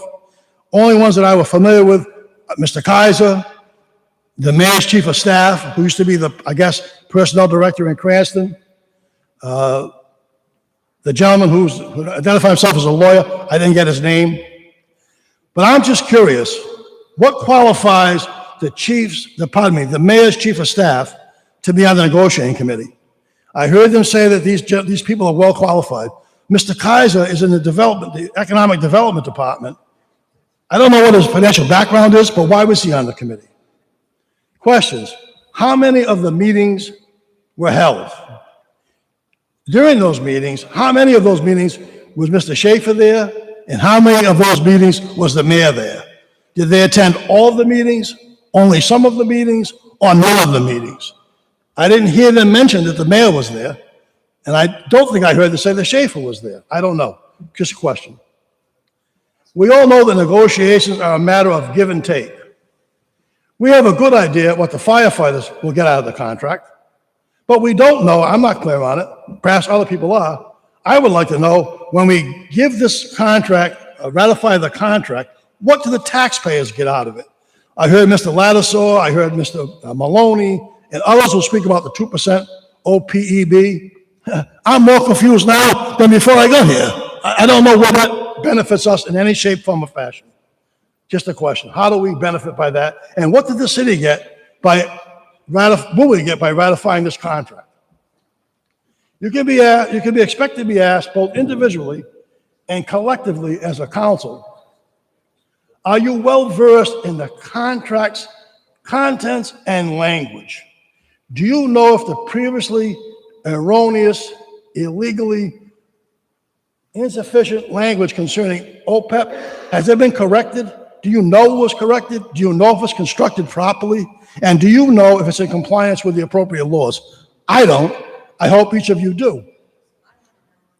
Since the Beacon published an article about the RIPEC report and subsequent comments from the city regarding Mr. Schaefer, who wrote a letter to our mayor, have any of you requested that you need to go back before you vote on this to make sure you understand precisely about the language, precisely about the cost? Or you already made your minds up, you're going to ratify this like the last time when it was pushed through over the course of 2 meetings. I think one of them was around Christmas time. Now, the council's only role in this tentative contract, or any contract, is to ratify or not ratify. You have no role in negotiating it. You only are asked to vote on it after you've given it consideration and feel comfortable that you know the contract.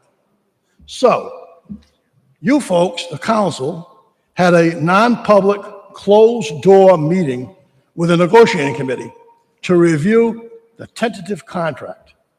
And you had an opportunity to ask questions about the tentative contract. Well, since you have no role in negotiating the contract, since you play no role in amending the contract, since you have no power to amend the contract, I want to know why this conversation wasn't held in front of the public. You have no role in the contract negotiation. 1 minute, Mr. Cook. So you should have had this meeting in the public. Now, I heard some discussion about it. Maybe this question's already been answered. But has the council advised, or the administration, advised the firefighters union that as it stands presently, the contributions that they make, 2% of their pay into OPEB, cannot be withdrawn. It can only be withdrawn at the time of retirement. I know that was a problem the last time I came around, and we've discussed that. I guess in closing, I want to say this. I don't think you folks are adequately prepared, based on what I've seen and heard, I don't think you folks are adequately prepared to vote one way or the other on this contract. I'm not confident that you've been given the proper information by the city. Too many questions about the fiscal note not being accurate. Too many questions about the language. So from my perspective, I hope that you postpone this decision until a later date. Thank Time, you. Mr. Cook. Thank you. Next speaker, just please identify yourself and speak right into the microphone. Thank you. Robert Cushman. I want to see if I could ask as many questions as possible, and when I ask a question, I'm going to stop my time. Is that how the council rules work? Your question, sir. So when I ask a question and someone takes 5 minutes, is that against my time? Just ask your question, sir. This is your opportunity to ask your questions.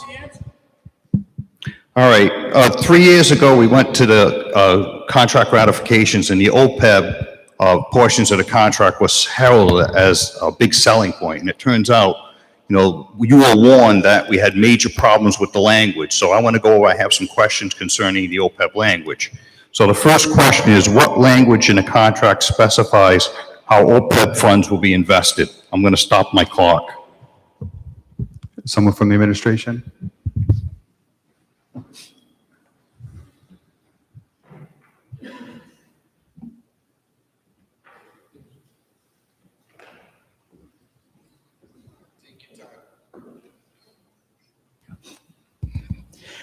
There's no specific language about the administration of the OPEB as far as investment of funds. It's our intent to join the Rhode Island Interlocal Trust that manages our healthcare fund and our property and liability. They have an established OPEB trust with a number of other communities that have been in existence for 15 years or so, I'd say. And they have a pooled trust with a very sophisticated investment management team. That's where it would be deposited. Can someone read the last line on page 51 of the red line, blue line contract, please? Do you have the contract in front of you, Mr. Yes, I do. Kaiser?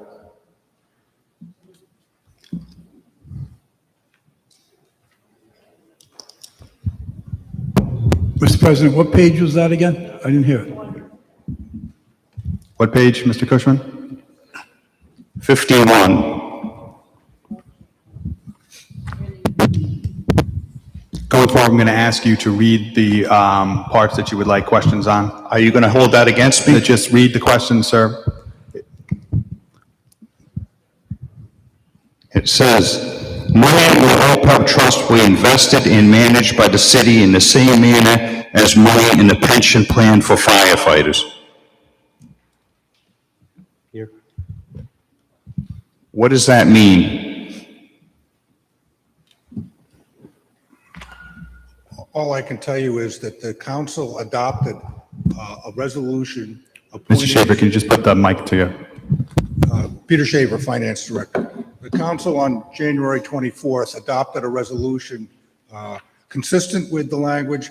The way we found out about this is no trustee would take our account because of the way the language in the contract read, which allowed an employee, if they left before retirement, to get their money back.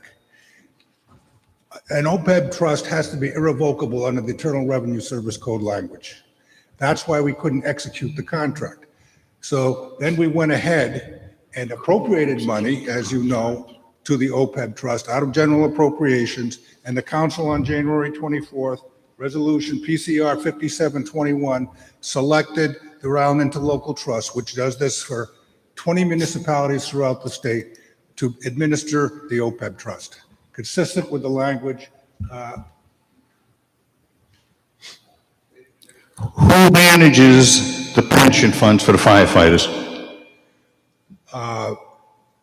We have an investment manager that comes to the retirement board meetings once every 3 months, manages, gives investment advice to the treasurer, the finance director, and the retirement board.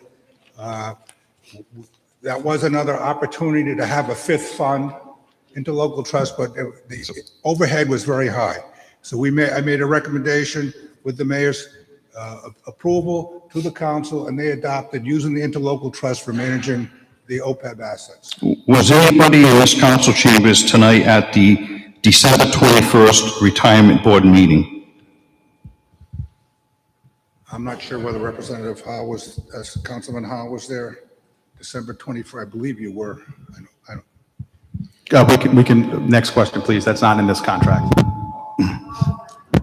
At that meeting, you had a discussion on the quarterly performance of the pension system, and there was recommendations next month or next quarter that the investments were going to change, correct? Not significantly, no. I don't think that's correct. I got the report right here, and I don't have enough time to read it. But so my question is this. You just said the interlocal trust is handling the investments for the OPEB fund, correct? Yes. And the municipal retirement board recommends the investments for the pension fund, correct? With the guidance of the investment. So your language in the contract, can you read that line on page 51 again, please?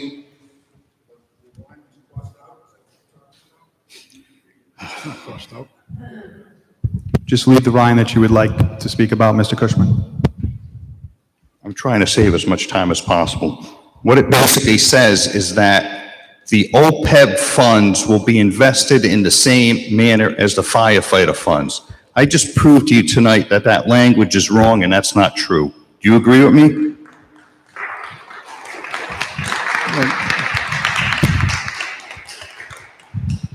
Mr. Shaver?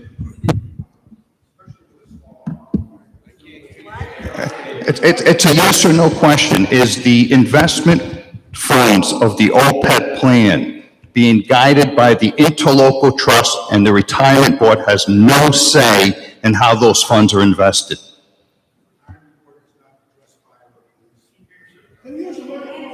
Excuse me. Mr. Schaefer, you got to speak directly into the microphone.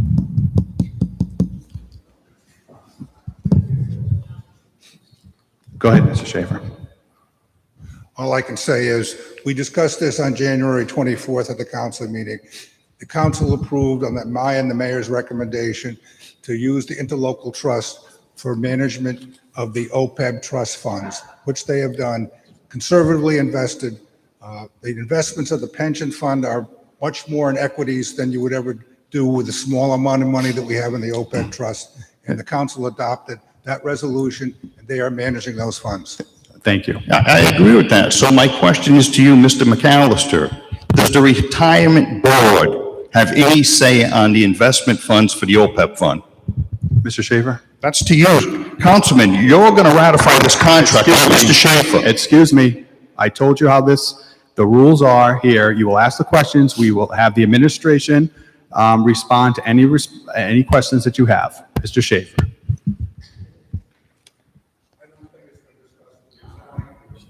Can't hear him. Hold on one second. Can we get Mr. Schaefer a new microphone? He doesn't know the answer, that's why. Excuse me, we will not have people speaking out of turn, one person at a time.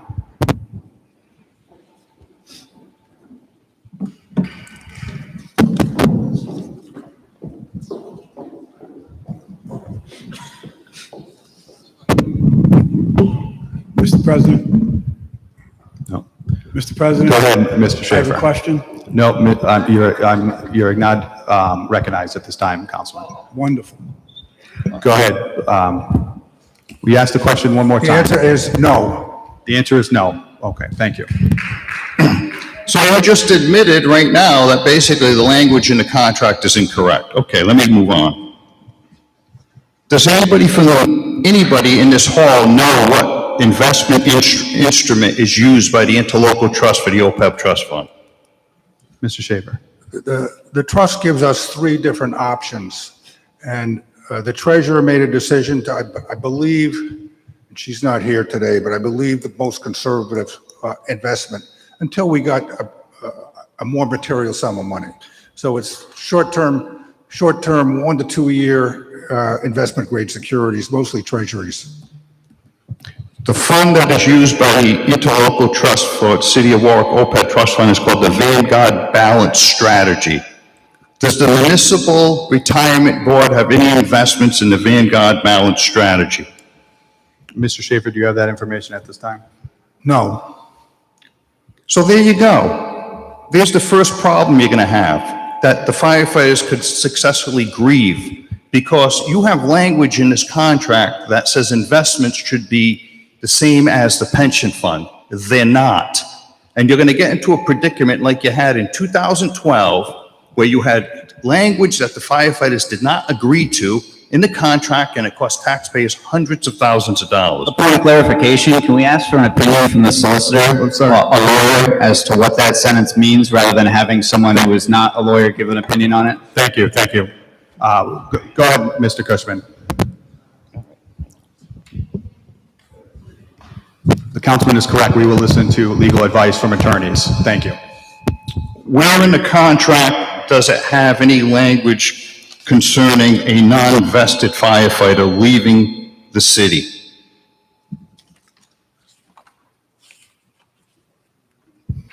The old language in the contract authorized someone who left before retirement age to get the money back. That was the problem, that we couldn't create a trust because of that provision. So where in the so there's no longer a provision if a firefighter decides to leave before he's vested, he can't get his money back, No. right? That's true? That's true. Okay.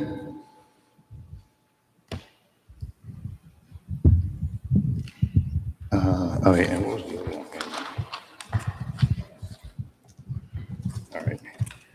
I want to move on now with the pension funds.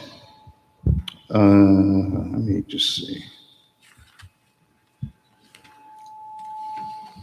What effect is this contract going to have on the Fire One pension plan? Fire one? Fire One. Mr. Shaver? The actuary looks at compensation cost increases over a period of years. And I know of no change that he's expecting to make. He's looking at wage increases over a period of years, not one particular contract. So I would say none.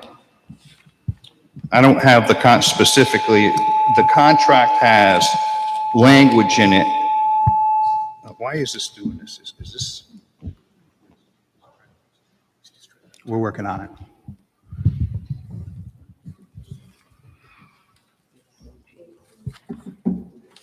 You can continue. Okay. The contract for Fire One pension plan specifically said COVID rules are established in Chapter 20-116 of the Warwick Code of Ordinances. Right? Does anybody know what that ordinance says? I don't have it in front of me, but I assume it's referring to, they have an option based upon when they retired, either 3% or an association to wages. There's not too many left that have that, but they certainly still exist. What it says is that whenever changes occur in salaries, holidays, or longevity pay for active employees, corresponding changes shall be made to the salary, holiday, or longevity component of benefits payable to retired members and beneficiaries. Well, what does that mean? That means exactly what you think it means. They will get an increase. Those employees that were retired under that provision will get an increase. But the actuary is not going to make a change based upon one contract. He's going to make a change on his history of wage increases over a long period of time. And how much contributions go into Fire One by active firefighters?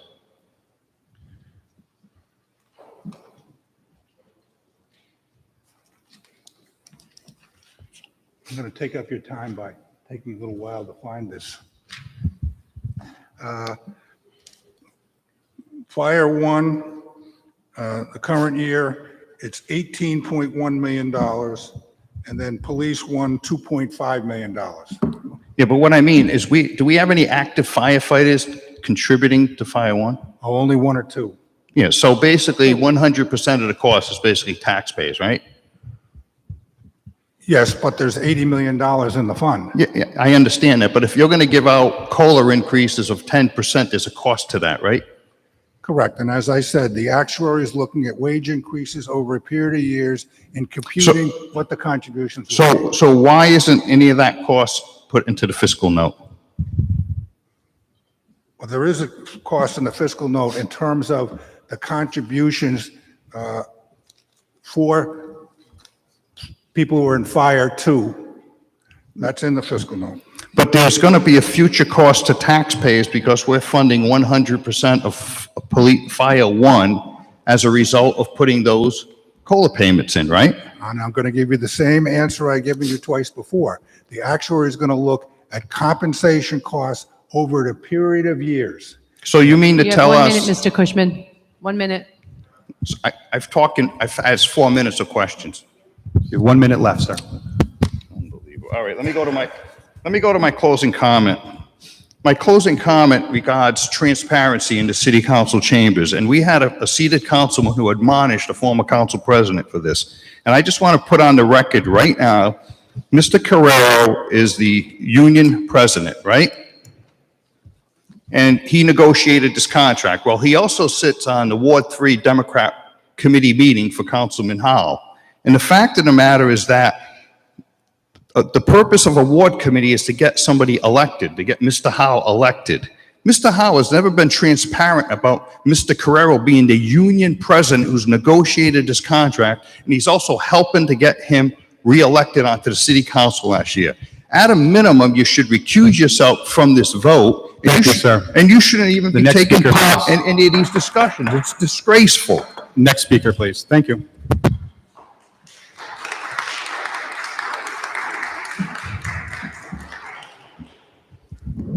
Mr. McAllister, before I start, I just have a quick question on order, so as not to be interrupted. Please identify yourself for the record, sir. Rob Cody, Ward 7. So the last time we did this, at the last ratification, Mr. Lattisaw asked for a legal opinion from Council Solicitor Harrington as to if the residents could ask questions to specific council members. And the answer was, in accordance with the Open Meetings Act, residents have the right to ask questions to specific council members. Are we still going under the guidelines of the Open Meetings Act, and we can ask questions to our council members? Ask your questions, Okay, sir. great. This is your opportunity. Thank you. So, Mr. McAllister, the first question that I have for you is, what schedule is the Warwick Fire Department currently on? What work schedule are we on? Administration? Well, Mr. McAllister, I'm asking you that question. And the administration is here. Point of order, Mr. President. Excuse me. Mr. President, point of order. Excuse I me. would like to have an opinion from the legal counsel as to... You are not recognized, Councilman Lattiser. Excuse me? You are not recognized, I'm Councilman issuing a Lattiser. point of order. You are not recognized at this time, Councilman Lattiser. So you refuse to answer the question. I will speak to the solicitor. Thank you.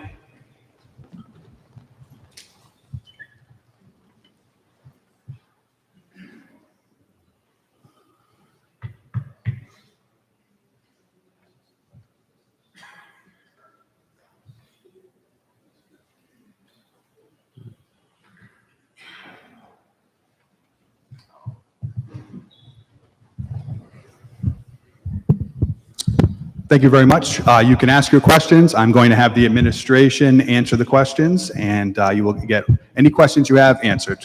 Okay, well, just so to put on the record, you're in violation of the Open Meetings Act because it was specifically stated. I actually have... Do you have any questions on the ratification at this time? And I have that audio here if you'd like me to play. Okay, thank you. Do you have any questions on the ratification of the contract this So evening? the first question was to you, Mr. McAllister. Do you currently know what schedule the Warwick Fire Department's on?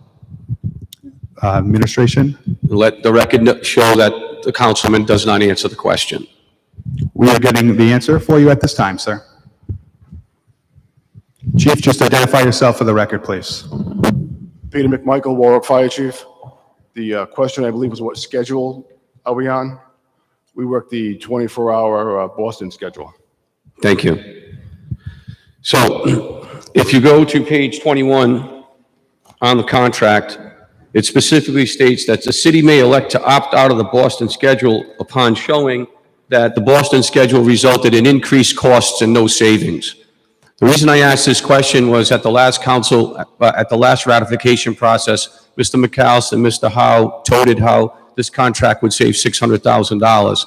Myself and other people told you that it wasn't going to save any more money, but in fact, over the course of the contract, it would be caused to increase the taxpayers' contribution by about $4 million, which we were correct. Why haven't we opted out of the Boston schedule since it clearly shows an increase in the cost to the taxpayer? Administration?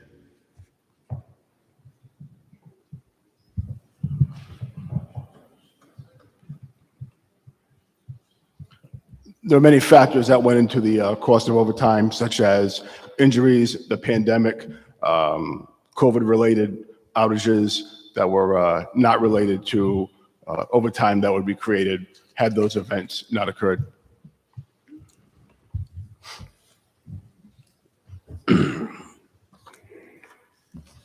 Okay, question for Mr. McAllister. Have you reviewed the official documents pertaining to sick time leading up to the ratification? Administration? Well, I'm asking if you reviewed them. Did you actually look at them as part of the contract? Did you look at them? Mr. Cody, we are here to ask questions to the administration and the union who are presenting this. I had to ask you. Okay, that's fine. So let the record show that the council president was unable to answer that question, so I'll continue. So let me ask this question, Mr. McAllister. Do you know how many sick days we had in this past contract? Administration? Let the record show that the councilman was unable to answer that question. Go ahead, administration.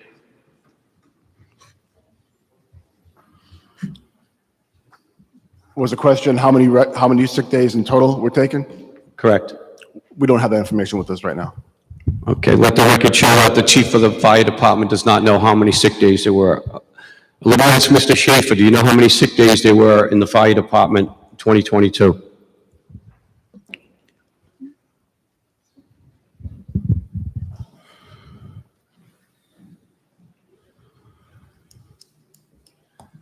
Sick leaves is your question?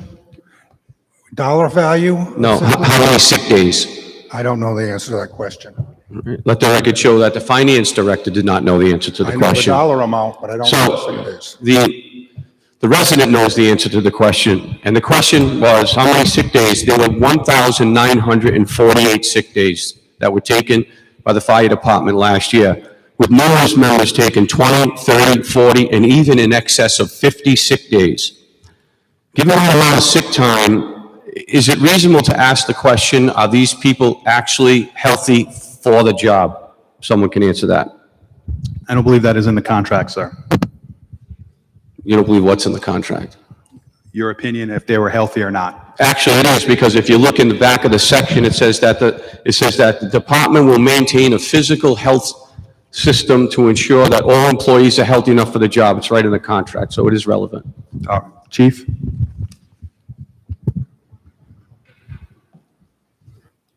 Peter McMichael, Warwick Fire Chief. Could you restate the question, please? My question is, with people taking in excess of 50 days sick time, is the department healthy? Yes. Okay, great. So, let me give you some statistics. So, the Bureau of Labor Statistics has data on sick time taken from all industries across the United States, including police and fire. I have all the sick time records of this department since 2014. What the data shows, up until 2018, 42% of the Warwick Fire Department took sick time far in excess of the average across all industries, including police and fire.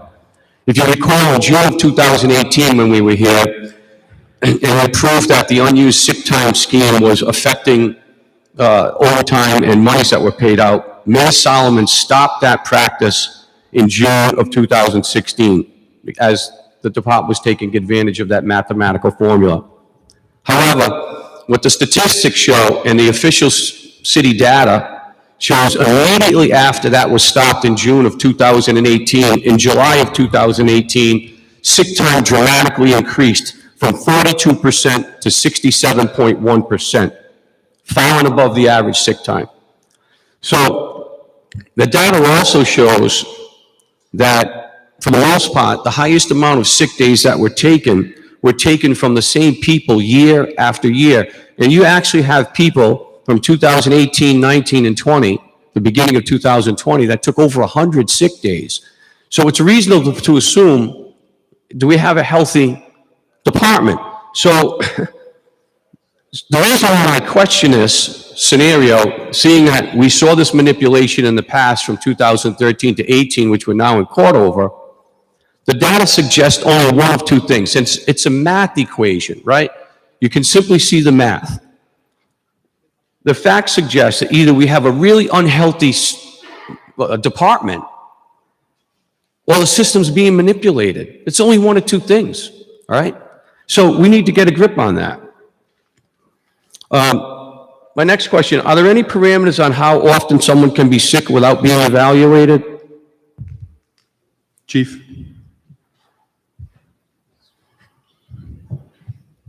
Yes, if a member is out for more than 2 consecutive shifts, they can be evaluated by a physician.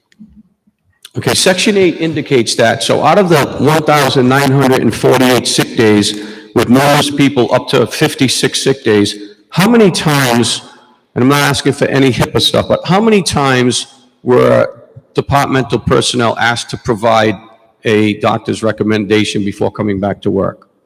Chief? I don't have the data for how many times we required a note, but anytime a member was out for more than 2 consecutive shifts, we would require documentation. So would you agree that you have hundreds of notes allowing people to come back after being sick for more than 2 consecutive days? I do not have that data with me this evening. Any estimate? No. Okay.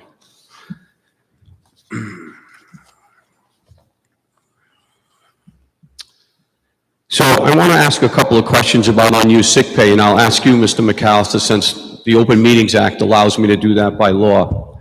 Can you tell us how many unused sick days are in the bank right now for the Warwick Fire Department? Chief? Let the record show that the council president can't answer that question either. Fire Chief Peter McMichael, I do not have that data available to me right now. Okay, let the record show that the fire chief doesn't have that data. Can I ask Mr. Schaefer that question? Mr. Schaefer, how many unused sick days does the Warwick Fire Department have in the bank?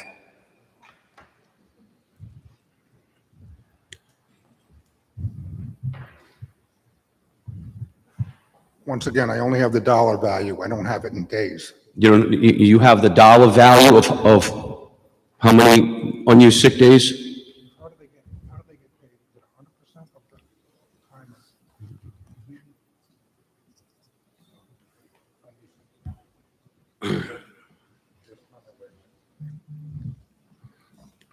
So it was in fiscal year '22.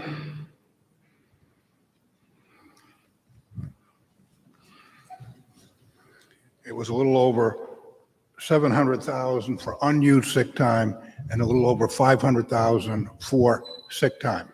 So I'm not asking what it was for 2022. I'm asking you how many sick days, of unused sick days that are accumulated in the bank total for the department. Do you have that data? All I have is dollar values. Okay. So, as you know, according to the contract, every year in February, that data is released. I would have thought that you would have been ready to answer those questions and have that data. So as of the February 2022 report, there was 22,510 You have 1 minute, days Mr. Cody. in the bank. 1 minute.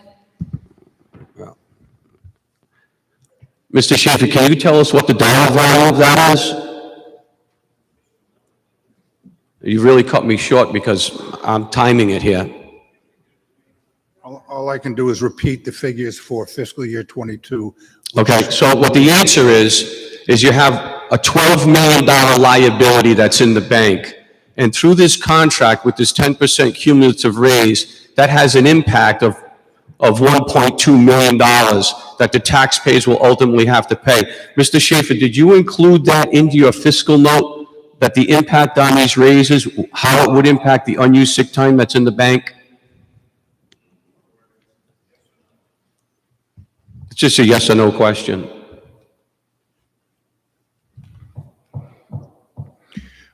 There's we have a projection in each year how much the value of the sick time will be, both used and unused, in each year of the contract. That's in the fiscal note.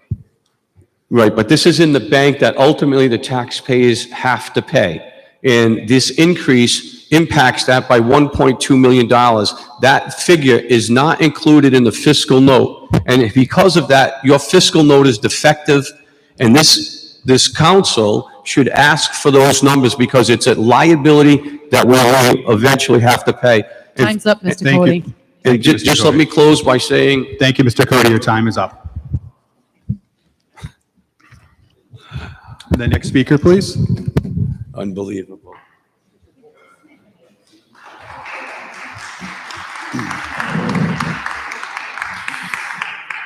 Cindy Wilson, Ward 5. So I'm asking if they're going to answer my questions, if they could not sit down every time so that we're not wasting the time of them getting up and down since you're not answering them. Could I ask that? Please ask your questions. Just how we stand here and we don't keep getting up and down, can they just stand there and answer my questions? Ma'am, please ask your questions and we will get the answers for you. Okay, sir. My first question, and I'm asking this because I don't understand it. There are 3 assistant chiefs. Can you tell me what the work schedule is for each one of them? Chief?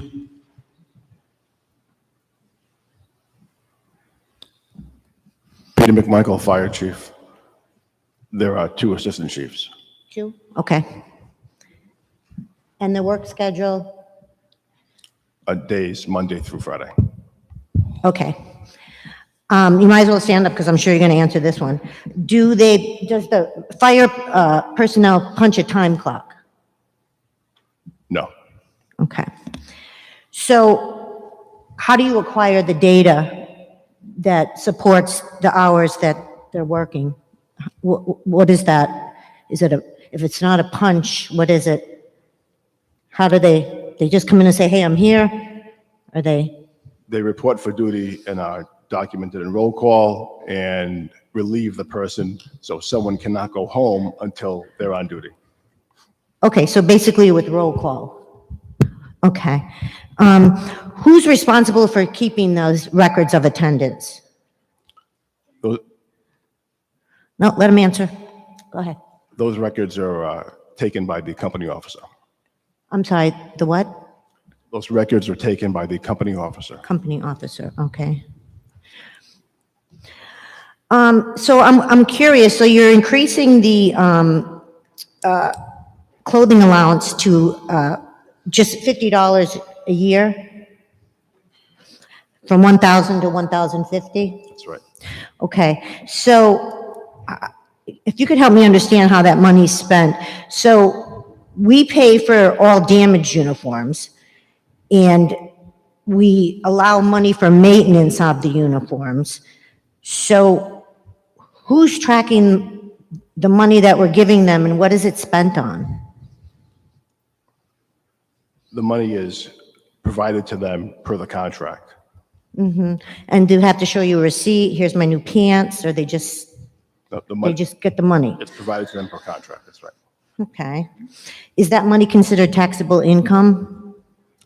I don't know. I would assume so. Okay, thank you. Excuse me, we just need one person speaking, so the chief will answer. Thank you.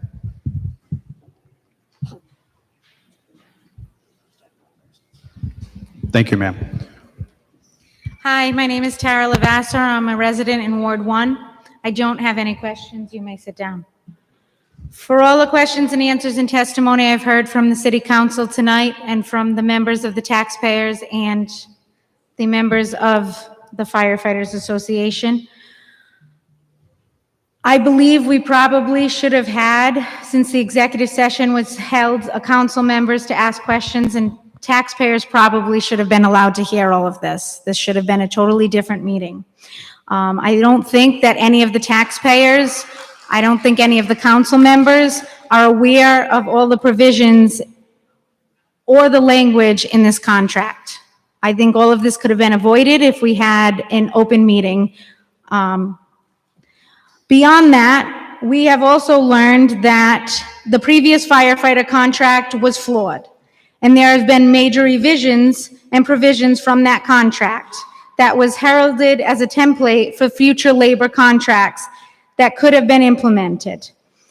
Yet it appears that even with this defective language that you may be willing to ratify another contract, and we may be, as taxpayers, and the firefighters may be on the losing end of arbitration decisions. Warwick spends more than any other municipality at over 35% of the city budget for all the firefighter services. 35%. It appears that the legally correct process to change the provisions of the contract and not execute the OPEB contract language was not followed by the mayor and the administration or the city council.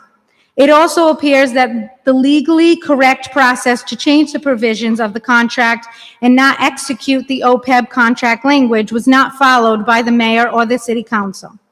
As we have learned from the Harrington report, any deviation to a contract must be presented to the city council and heard in public. This was not done. We have learned that many of the same defective issues that were identified 3 years ago have not been resolved in this contract concerning potential illegal language and provisions. We have also learned that the new contract contains language indicating the OPEB fund investments will be controlled in the same manner as money in the pension plans for firefighters. However, Warwick's OPEB trust funds and all aspects of it are controlled by the Rhode Island Interlocal Trust. That directly contradicts the language in the contract and opens up taxpayers to future litigations. We have learned that unlike the fire pension language that specifically references pension ordinances, that contain language on how the funds are run. There is no such ordinances referenced in this fire contract for OPEB because none exist. In the future, this could result in litigation if actions are taken that are not agreed by the firefighter union. Even if future ordinances are written, they can be grieved by the firefighter because they are not referenced in the contract. Taxpayers lost a case in 2018 that cost millions of dollars because of similar issues. We have learned that the fiscal note does not contain the impact of the cost taxpayers will bear on the Fire One pension COLA that are equal to the salary increases of active firefighters. We understand that could be almost a $2 million impact. We have also learned that the fiscal note does not contain the impact of increasing active employee salaries on banked sick time. The impact could be more than $1 million. We have learned the fiscal note contains an improper calculation that reduced the cost of the contract in fiscal 2025, which is just not true. In closing, we want the record to show as taxpayers that on behalf of all of us that we request the City Council to reject the contract ratification on the basis that the fiscal note does not provide the full contract cost to us taxpayers, and the language deficiency could result in hundreds of thousands of dollars in taxpayers' future liabilities and potential litigations. As to say that we also have a school bond that is also, as we noted, up for again a revote because of the same deficiency in litigation and language. I'm not about to lose my house and change my children's school and move to a different city because the language in the contracts, again for the second time in not even a year, have deficiencies. Thank you. Thank you. Next speaker. My name is Rick Casella. I live in Ward 1, and I've just been making observations as we go through. And I remember at the very beginning, when Mr. Kaiser came up, he talked about the contract itself and some of the financial provisions. And I just want to clarify a few things for you folks so that you can make an educated decision. Now, I don't mean to refute anything Mr. Kaiser said, but I just wanted to clarify that he had made a statement about the 1/3 contribution of the firefighters into their pension. And I just wanted to be sure that it was noted that that contribution is money that they will glean in their retirement. So it's a contribution that benefits them, and it's not just a gift to the city too. Okay, so there is a benefit to the firefighter to make that contribution. And then also the 9.5, the 2, 3 1/4, or 3.875 and 3.875 raises add up to 9.5%, but they're compounded, which we all know. And I just want to make sure that we're very clear about the total increase in pay over the 3 years of the contract. I guess there's not a lot more you can say about this process, except this is not about picking on the firefighters and saying they don't deserve what they earn, or that you can really raise a family on $100,000. It's not easy. I know that. I have children. But so I'm surprised that the firefighters who are here in support of the contract, and why wouldn't they be? I would want my bargaining agreement, despite the evergreen contract, to evolve, okay? So I have no problem with the fact that, I do have a problem with the fact that we're talking about this contract ratification now, and I'll get to that after this. But I think the firefighters should take a different posture from a public relations standpoint, rather than being pissed off at Rob Cody and Bob Cushman because they know all the numbers and they announced them out. Sir, just please keep your comments to me. Okay, I talk directly to you then? Is that what you want? Don't identify other individuals. Just I can look keep this your way. comments. So I just think you guys need to realize that whatever economies that the taxpayers are trying to glean in these contracts benefit the system itself, because there's new money for equipment now. You guys are very well equipped. You have your allowances for this, that, and the other thing.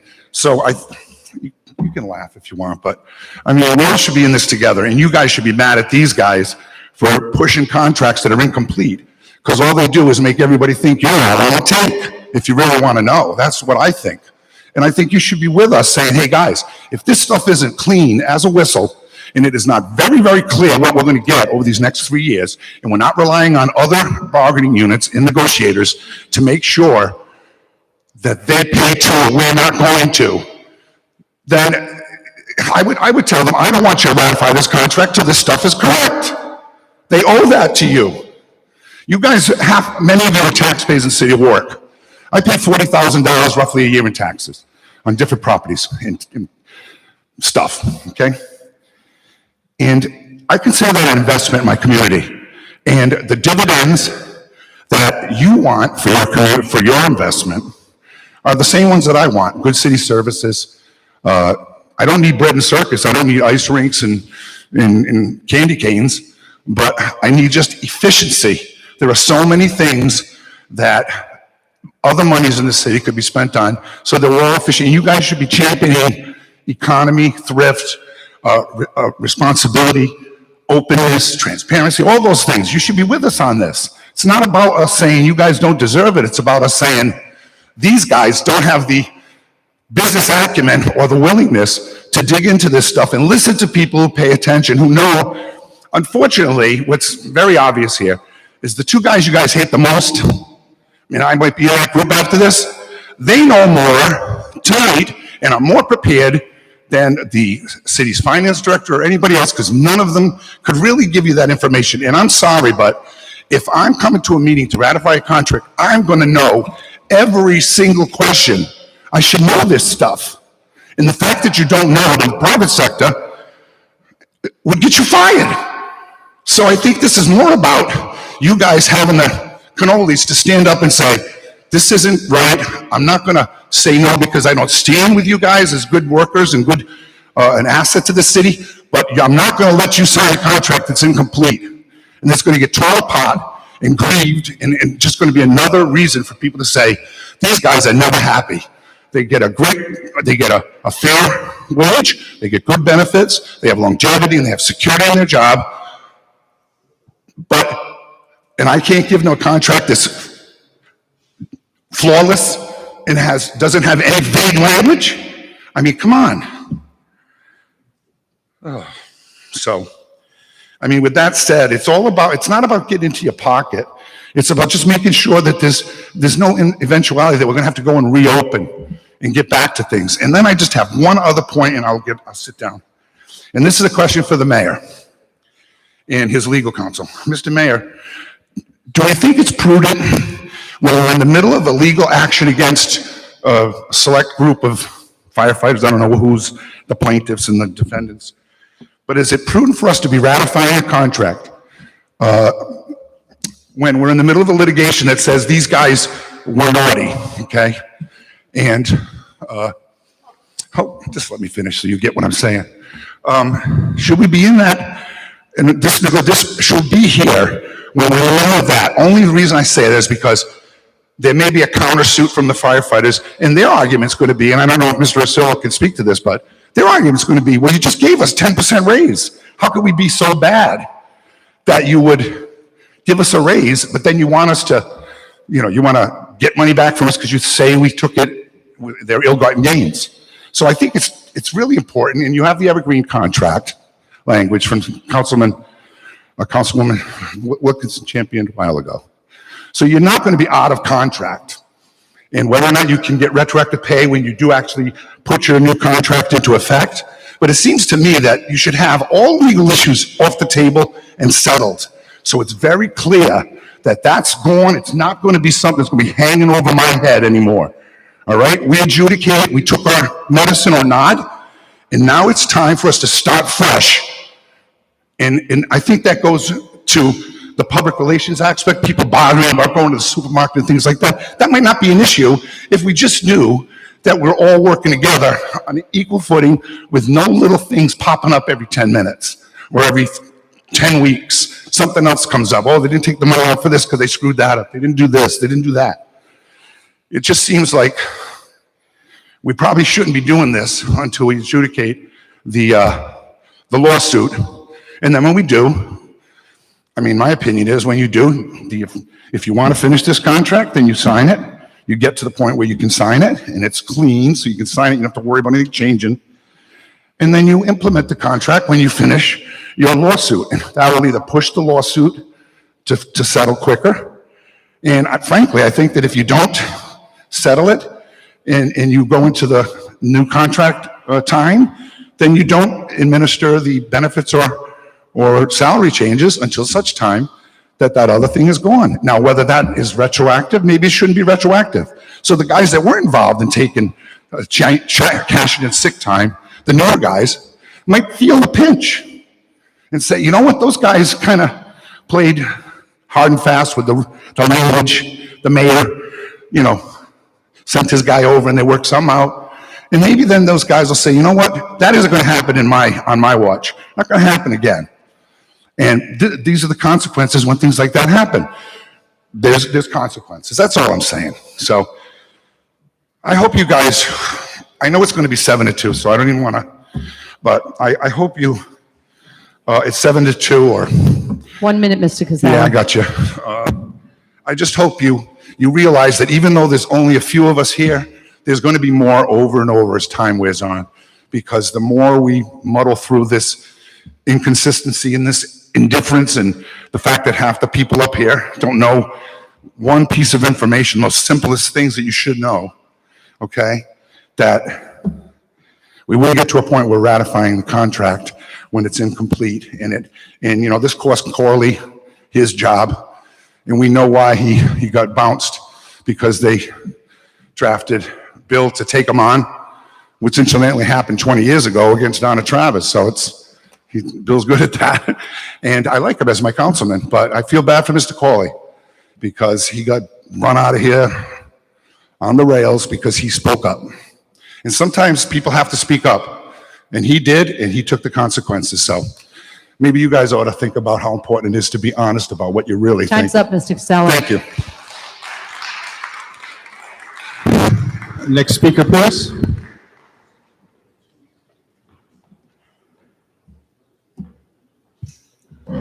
Please identify yourself for the record. Good evening, Mr. President, council members, Mayor Pecosi, ladies and gentlemen.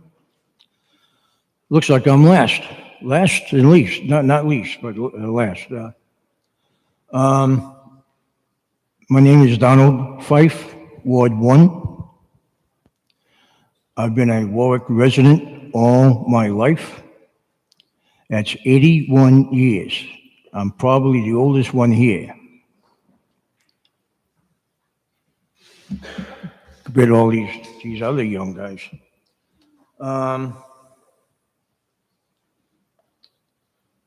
Everybody respects the Warwick firemen and women.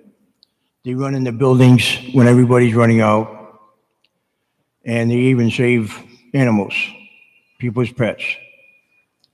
They do a lot. They deserve a lot, but where is it going to end? Where are you going to draw the line? People can't keep affording raises and increases. Everything's going up: food, electric, utilities, clothing, everything, gas, automobiles, everything. How can we do it? We can't. What are you going to do with the people that are on fixed income? I'm on a fixed income. What are you going to do for seniors? What are you going to do for veterans? Just can't keep going. When is enough enough? You're going to keep giving raises to people, and the people have to leave. Even Mayor Pecosi with the school buildings said people will be forced out of their homes because they won't be able to pay the property taxes. That was in Warwick Beacon in August of last year.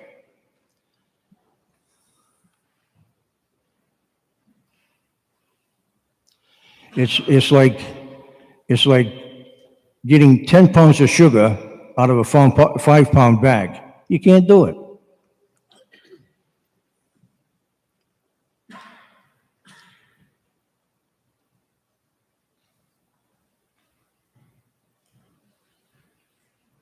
How many homes in Warwick pay property taxes? Anybody know? Administration?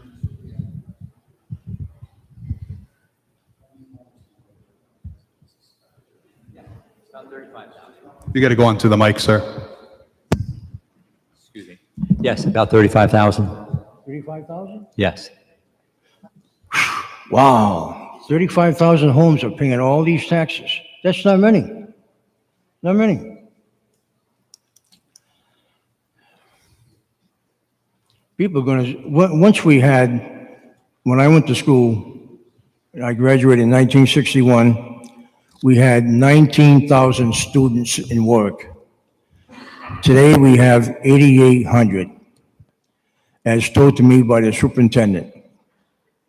What happened to all these people? They left because property taxes were too high. And now they're going to go even higher. With everything else, people are going to leave.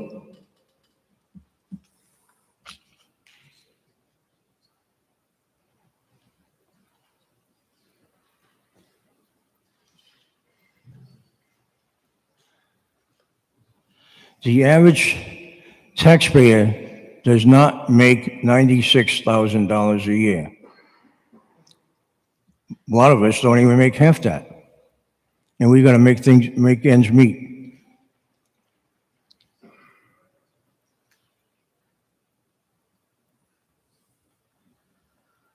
So my question is, when is enough enough? Where are you going to draw the line?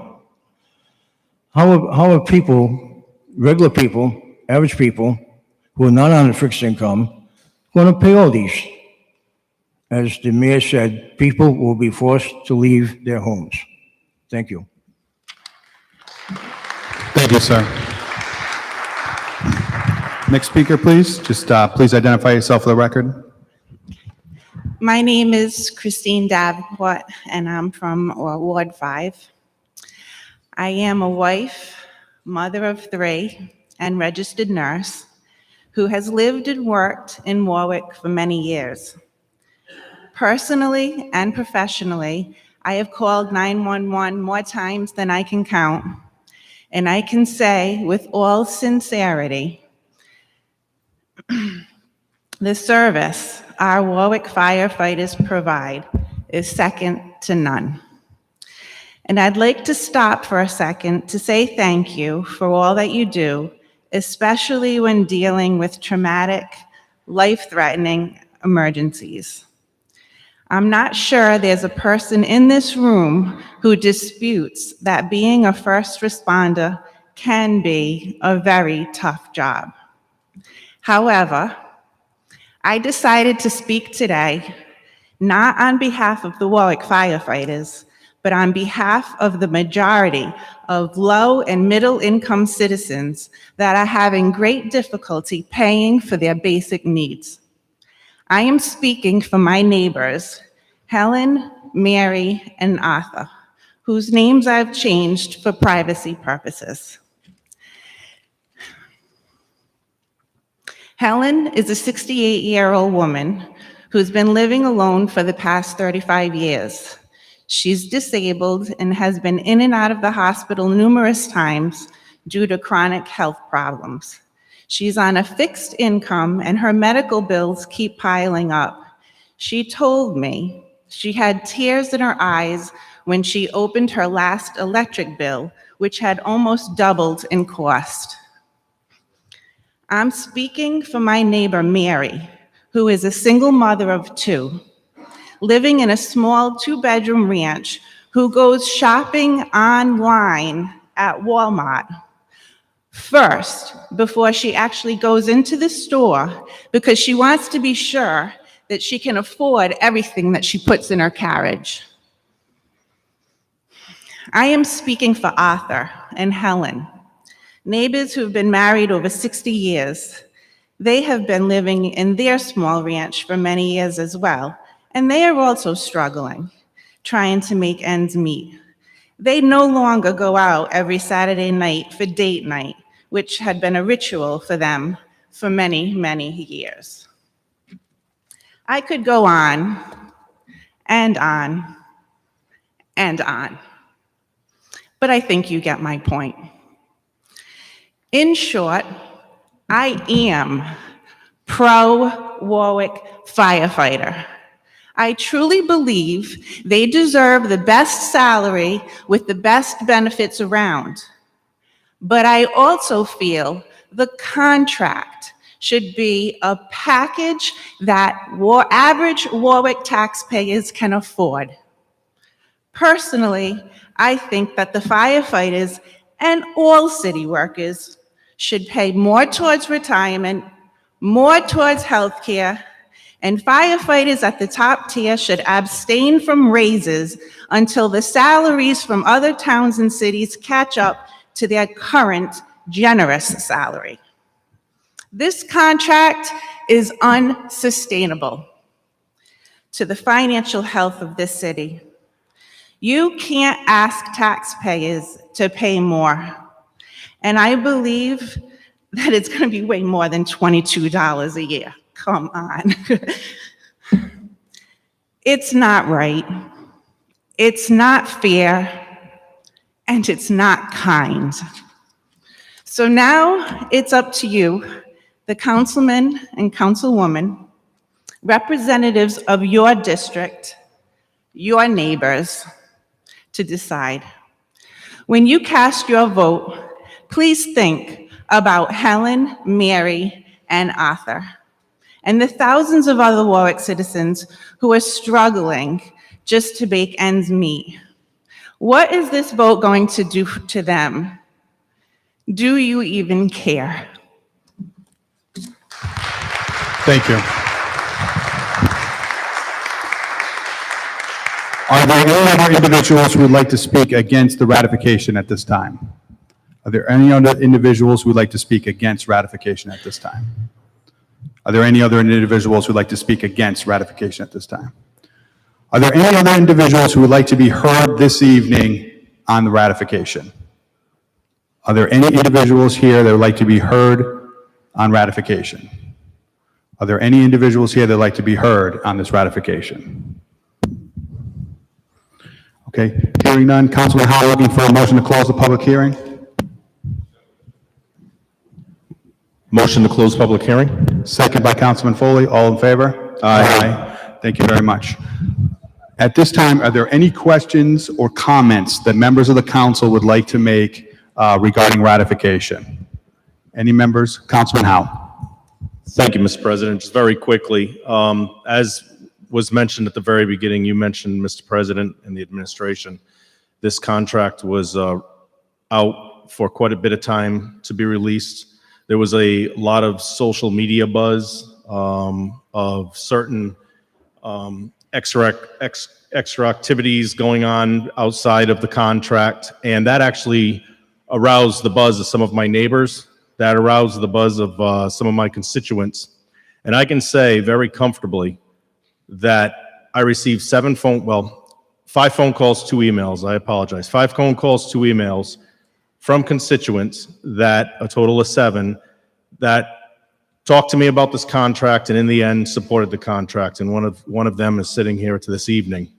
So I want to let this body know that the time that it took to review, contrary to the belief of some, the time it took to review and the time it took to discuss with my constituents that I represent, I will be voting for this contract. Thank you. Thank you, Councilman Howell. Any additional questions or comments from members of the council? Councilman Lattiser. Thank you, Mr. President. So we've got numerous questions that have not been answered. Some financial questions have not been answered. We don't know what the results are from the previous contract with the illegal OPEB clause. And we don't know what the results are going to be with potentially $400,000 in possible overpayments. We don't know if the information that was presented to us this evening from Mr. Cody which spoke about the financial liability of the sick days, the accumulated sick days, and why that does not appear in the fiscal note. We haven't been answered why a $12 million liability doesn't show on the fiscal note. But I want to give you a comparison between what the taxpayers are receiving in this proposed contract versus what the fire department is receiving. And before I get into that, it's very fair to mention that I too agree from personal experience that our fire department is very professional, does a very good job, and you can shake your head, sir, but this is the truth. You have made numerous visits to my 92-year-old mother. You've always been very professional, very polite, and very caring. You have a job to do, and I have a job to do. And my job is to represent and protect the best interests of all. And that's what I've been doing for the last 10 plus years. Not have any intent of changing. So here's what I've got so far, and the administrations can certainly add to this list if they want. What I've seen here from the taxpayers' side is a gain of $100 each on the cap on prescription drugs from a single plan, and this is for a year, and $200 each increase on the cap of a family plan. I've seen a potential 2% contribution to an OPEB plan, which still has not been designed or drafted or implemented, when we were assured that it would be with the last contract, and nothing still is in the works with that. And we don't know if, in fact, that is ever going to come to be. And that's the extent of where I see the taxpayers benefiting in this contract. Now, here's what I see on the fire department side of the contract. I see raises over the next 3 years of 10.6 cumulative, $2.7 million. I see an increase yearly of $5,000 in an educational reimbursement. I see $500 each in an education development. I see exams scores for new firefighters. I see the points being reduced. This is the qualification to become one of you folks. What you had to pass. I see it being reduced from a grade level of 70 to 65. I see the quantity of exams that you all had to take being reduced from 5 to 2. I'm sorry, being reduced by 2 to 3. I see eliminations for time and grade for Fire 1 firefighters to take the promotional tests. The requirement to take the promotional test has actually been lowered. I see the closing allowance increased by $50. I see it eliminates 1 battalion officer on vacation at a time. That's been changed. The medical exams requirements have been reduced from age 45. Actually, it's been eliminated. There is no age requirement anymore for the medical exams, which are being paid for by the taxpayers. And then we have the reduction of health care, which is if the cost of health care increases to the taxpayers, The increase in contribution to the firefighters has been reduced from 10% to 5%. Now, perhaps Mr. Schaefer would like to weigh in on this, but this is my assumption. It says it's reduced from 10% to 5%. My assumption is the contribution that you are currently making to healthcare, that contribution cannot be increased more than 5%. So here's the formula I'm using to kind of make sense of this on behalf of the taxpayers. Right now, it's about $23,000. It perhaps could be even a little bit more. $23,000 a year for a family plan. A 20% contribution is $4,600. That's what comes out of the employee. If we take an increase, and it's not unheard of to take an increase of 7, 8, 9, 10%, I've seen it higher, especially in the years where I was the healthcare chair for a very large organization. If it increases by 8%, that's an $1,840 increase in the cost of that family health care. If the employee's contribution only increases 5%, that additional contribution is $230. That means the taxpayers are taking the hit for the rest, which is $1,610.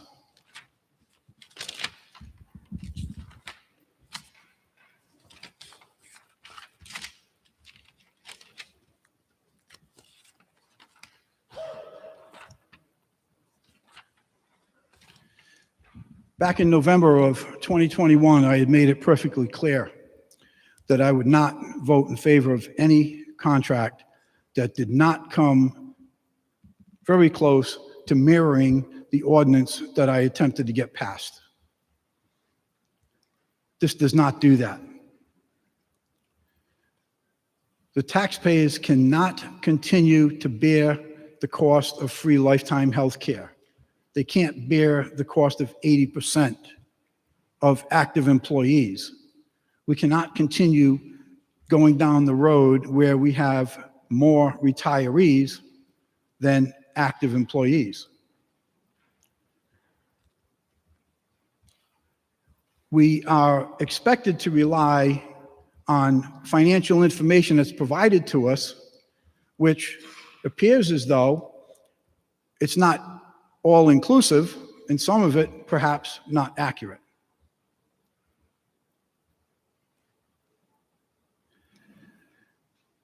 We need to get past this issue of the dislike and the disdain of two of our community people, two of our taxpayers, Mr. Cody and Mr. Cushman. You may not like them. You may not even like to hear what they have to say, but as far as this councilman's concerned, their numbers are very accurate. You know why? Because they're the numbers that they get from the city. These numbers are not just made up. It's not pie in the sky numbers. We may have 1 minute, disagree Councilman. on some conclusions. We may disagree on some forecasts. But at the end of the day, you can take it to the bank. I think their numbers are very accurate. Sometimes you need to go to arbitration. I remember a very good friend of mine who told me when I first got elected, he said, sometimes he said to me, you never want to be on the losing side of the vote. And my response to him was, sometimes you need to be on the losing side of the vote to be on the right side of the vote. I don't believe that this contract is in the best interest of the good of the whole. And for those reasons, I will not be voting in favor of that contract.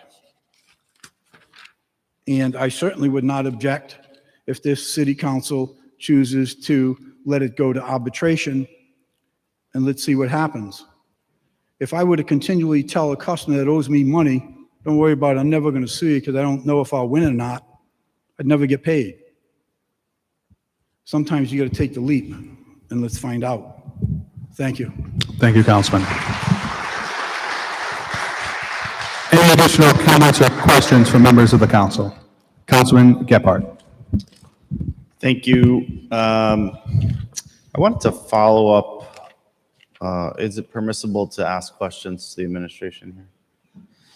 I had a few follow-up questions on things that were raised during the public comment.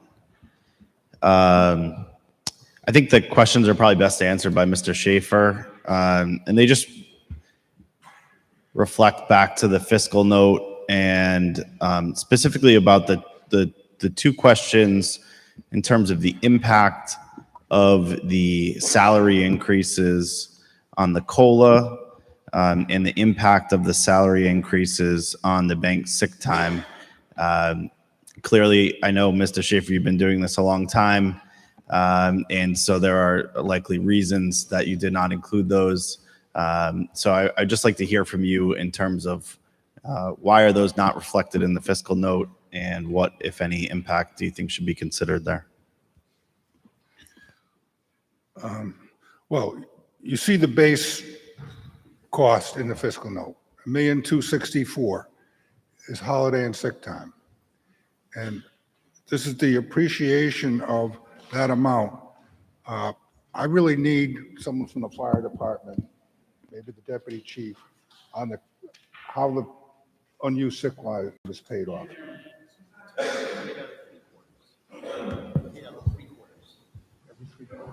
He's not speaking, he's getting an answer. Sir, the answer is there's two components to the sick leave that were raised. There's when you take sick leave, and we code it separately so we know what the dollar value is, and then firefighters can get paid 75% of their unused sick leave, and that's so there's very little going out into the out years. So I don't understand where the questions were coming from. I mean, the fire department's more familiar with the exact execution of the payroll than I am, but I don't see a liability there that was being raised here. The liabilities are recorded here. The additional cost of the pay raise into the value of the sick time, holiday pay, et cetera. So are you saying that in the fiscal note, you've accounted for anticipated sick time payouts at the higher rate, but not the balance sheet implication or the increased liability over time? It really is not material to the whole picture because they're getting paid for their unused sick time. It's not like they're accumulating sick time for, and correct me if I'm wrong, Chief, that they're accumulating sick time for 20 years and then they retire, they're getting an enormous payout. That's not the way it's working. And that does work, for example, in state employment. I'm familiar with that. But they have a provision where they're getting paid on a current basis for unused sick time. And so is that in this first table on page 1 of the fiscal note, is that holiday and sick? Is that where that's? So that the value of the 2.5% pay increase in the first year on holiday and sick time is an increase over the base of 1.264 million of 31,623. And then it has the following 2 years after that.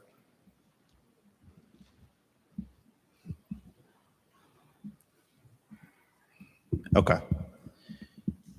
And then in terms of the COLA, is that accounted for in line 5 or is that elsewhere?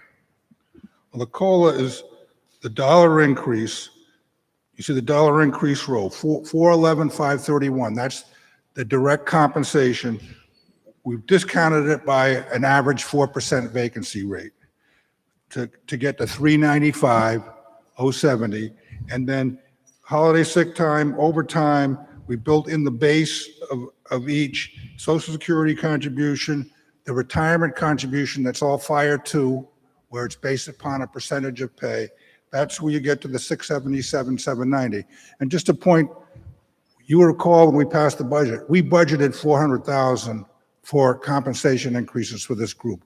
So the net cost this year of this contract is 400,000 less than this amount. We have 400,000 already reserved.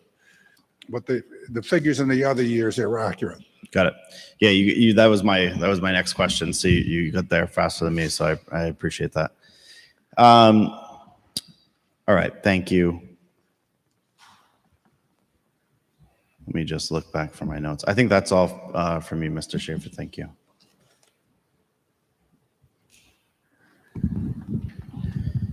Mr. Kaiser, just a quick question if you have a sec. Thank you. I had a question back. So just to be transparent where I'm thinking right now. Obviously it's been a priority for this council and for this administration to remedy some of the longtime issues in terms of OPEB and OPEB funding. And that's been an incremental step-by-step process where we established the account, where we funded the account at some nominal level in budget 1, and we've subsequently increased that, and now we're incorporating into contracts, which seems like we're moving in the right direction. In terms of vetting this contract and whether it's fair to the taxpayers and fair to the firefighters, the primary area I'm concerned about is one leg of this shaky in that it depends on the actions of others in order to become a material positive impact to the city. And that's been really my number one issue with this from the beginning. So in terms of that provision, where did that come from? Who suggested that be a provision in the contract, that it be anchored to what the other collective bargaining agreements do? In the negotiations, without getting into the details of what was on the table initially on both sides, but I did reference earlier that management, the administration had put on the table a direct retiree healthcare payment as opposed to a OPEB contribution during the course of the active firefighters service. But in the give and take of negotiations, that did not, that we were not successful there. So with the existing language that was in the current contract, or the contract expired last June 30th, where there was a new hire OPEB post 2019, we worked with that language, and we pursued conversation in that regard. The union, not surprisingly, said, well, we don't want to be the guinea pigs here. Come one, come all. We'll jump in with a contingency that the other unions and obviously non-municipal employees will all be subject to the same provision if this were to become effective. So that's how it transpired. I did indicate earlier that in the contract negotiations with the municipal employees for the contract that began 2 Julys ago, we had very serious discussions over retiree healthcare benefits and the sustainability. And there is in Councilman Ricks's terms, good faith negotiations that's already been initiated, where they've shown a very willingness at the 2% level to have their members contribute to an OPEB trust. So I'm very confident that with municipal employees, that the 2% is essentially a given without ink having been signed. With police, we haven't begun negotiations yet. So, but as solicitors indicated earlier, we've had very cooperative negotiations with the police over time. So I think we're all hopeful and expecting that it's going to be a good outcome. Okay, thank you. I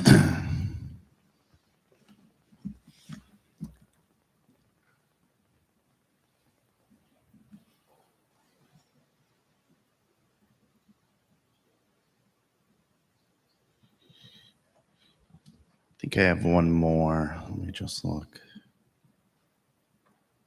Would you come back to me if I stop now?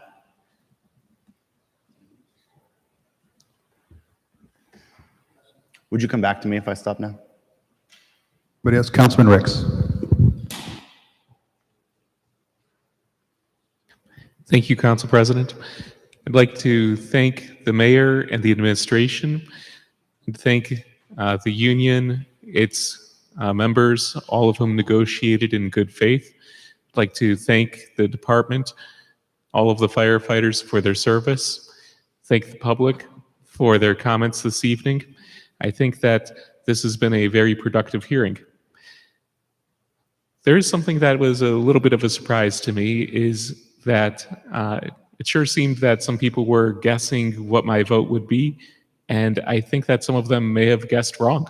A little bit of a surprise, because just because I vote one way on one contract doesn't mean that I'm always going to vote the same way on a particular department's contract every single year. Quite the contrary, I try to make my vote be as predictable to the public as I really can. I try to set forth that criteria, and then when that criteria is met, I have no hesitation to vote yes.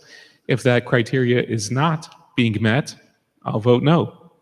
I said a few years ago, at the last time that this contract came up, that I'm looking to see whether the negotiation was conducted in good faith.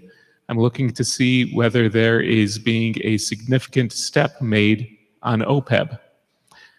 Because you know what? If we're not funding these long-term contributions, or excuse me, these long-term liabilities, then I don't know what we're expecting to see happen as a city. One of the scariest things that I heard this evening, and I hate to pick on a member of the administration, but when I heard that comment about amortizing the OPEB liabilities over a period of ideally, I believe that the phrase was less than 30 years, all I could think to myself is, we have already amortized certain long-term liabilities pursuant to the 40-year plan back in the 1990s, when the original fire and police pensions were simply not funded from the beginning. Here we are with OPEB, where OPEB has been offered, the retiree health insurance for many decades. It really had not been properly funded by employee contributions, that is, contributions of active employees during their working years, up until what we hope to see being done under this contract, if that contingency is met. So, as I see it, and obviously the numbers vary year by year, this year, I believe, this fiscal year, our contribution, the city's contribution to that Fire and Police One pension is about $20 million. Under that 40-year plan, we are essentially having this massive mortgage upon the city that we have to pay. And the last thing that I want to see is, just as that 40-year mortgage of sorts is coming to a close, is for us to enter into a new 30-year mortgage. Well, rather, that's the second to last thing that I want to see, because the very last thing I want to see from the city is going through bankruptcy and the nightmares that would be for everybody involved. So that's why OPEB is important. It's not about anything one-sided here. It's about making sure that the city is able to honor the contracts that it signed for all of these employees during their working years, so that the rug isn't pulled out from under them in their retirement. It's also about making sure that, for the sake of the city services, for the taxpayers, that we are not running ourselves into a situation where we're going to find ourselves walking straight off a cliff into bankruptcy with all of the severe consequences that has for everybody involved.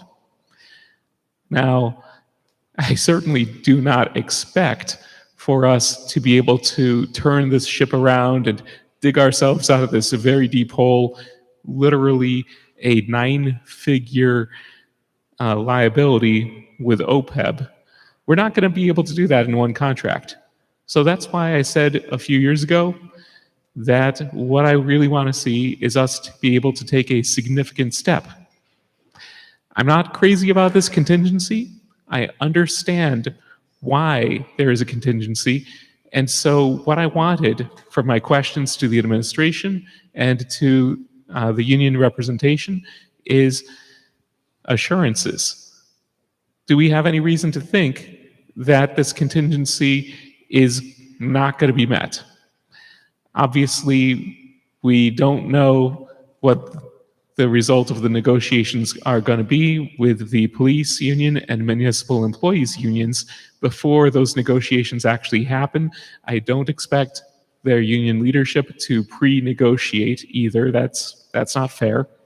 But as long as it's on the table, there is no concern that there's something going on where it's being taken off the table, because that would not be acting in good faith. And I do think that everyone here understands how important it is for these OPEB contributions to go into effect, because if they don't, then the folks who are going to be hurt the very most are the people who are active employees right now who are depending on that program, on that funding being there in your retirement. So I would say that, yes, 2% of base pay, that is a significant step in the right direction. It's not digging us out of the hole, but it sure is slowing the rate that we're continuing to dig into that hole. And I don't think that in one contract we can feasibly see much more progress. That doesn't mean that I'm thrilled with everything in the contract. I'm not. And there is never going to be a contract that I'm 100% satisfied with. But that's why I come back to those two criteria of, was it negotiated in good faith, and are we making that significant step in the right direction? Because it's not my role as a city councilman to negotiate the contract.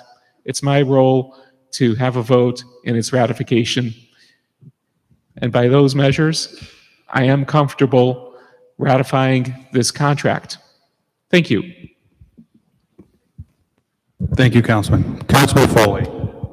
Before I speak, Councilman Gebhardt had mentioned going back to him. Are you done, Councilman? No, you first, please. Councilman Gebhardt. I just had a quick question for Mr. Carrero.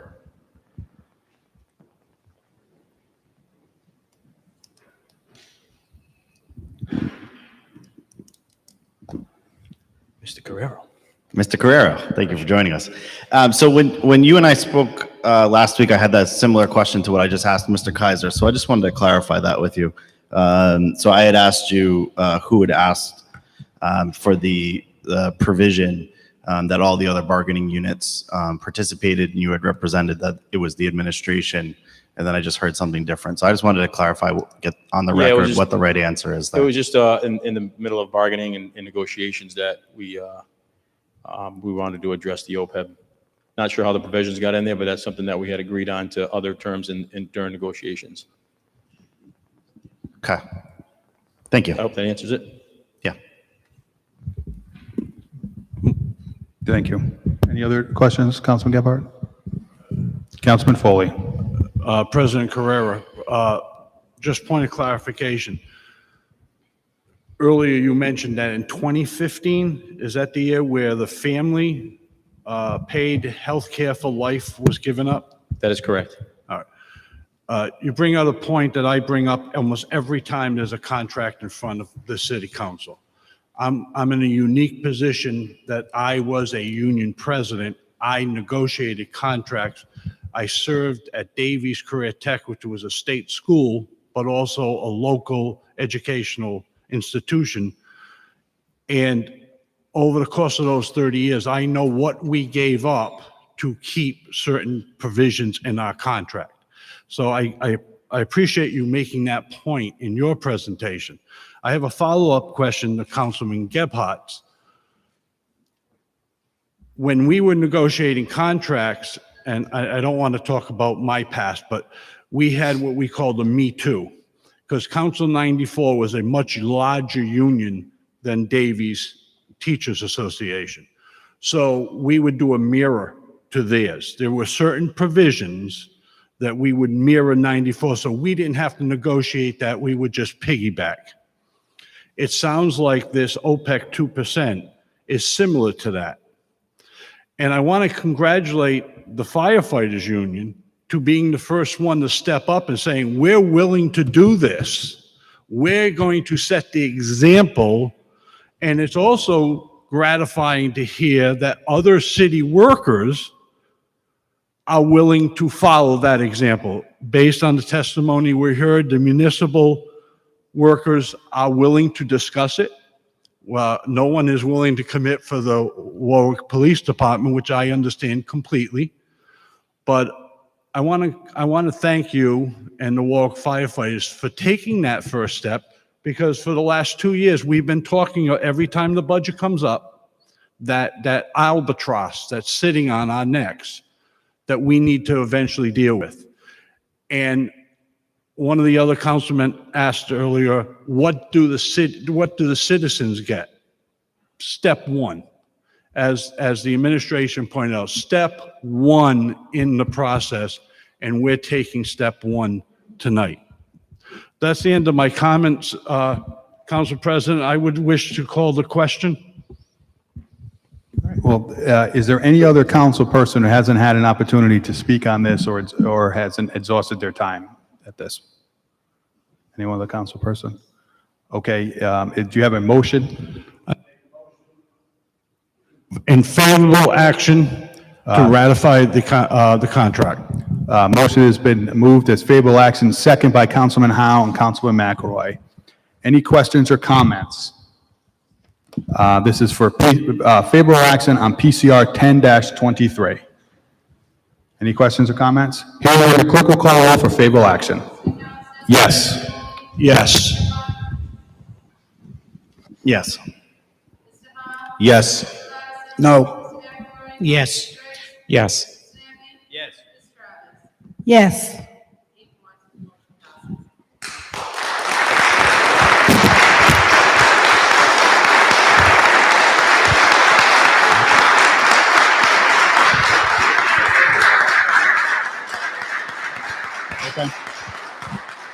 Thank you very much. Just need a motion to adjourn, Councilman Long. Make motion to adjourn? Second by Councilman Foley. All those in favor say aye. Aye. We're adjourned. Thank you very much. Have a good evening. Thank you.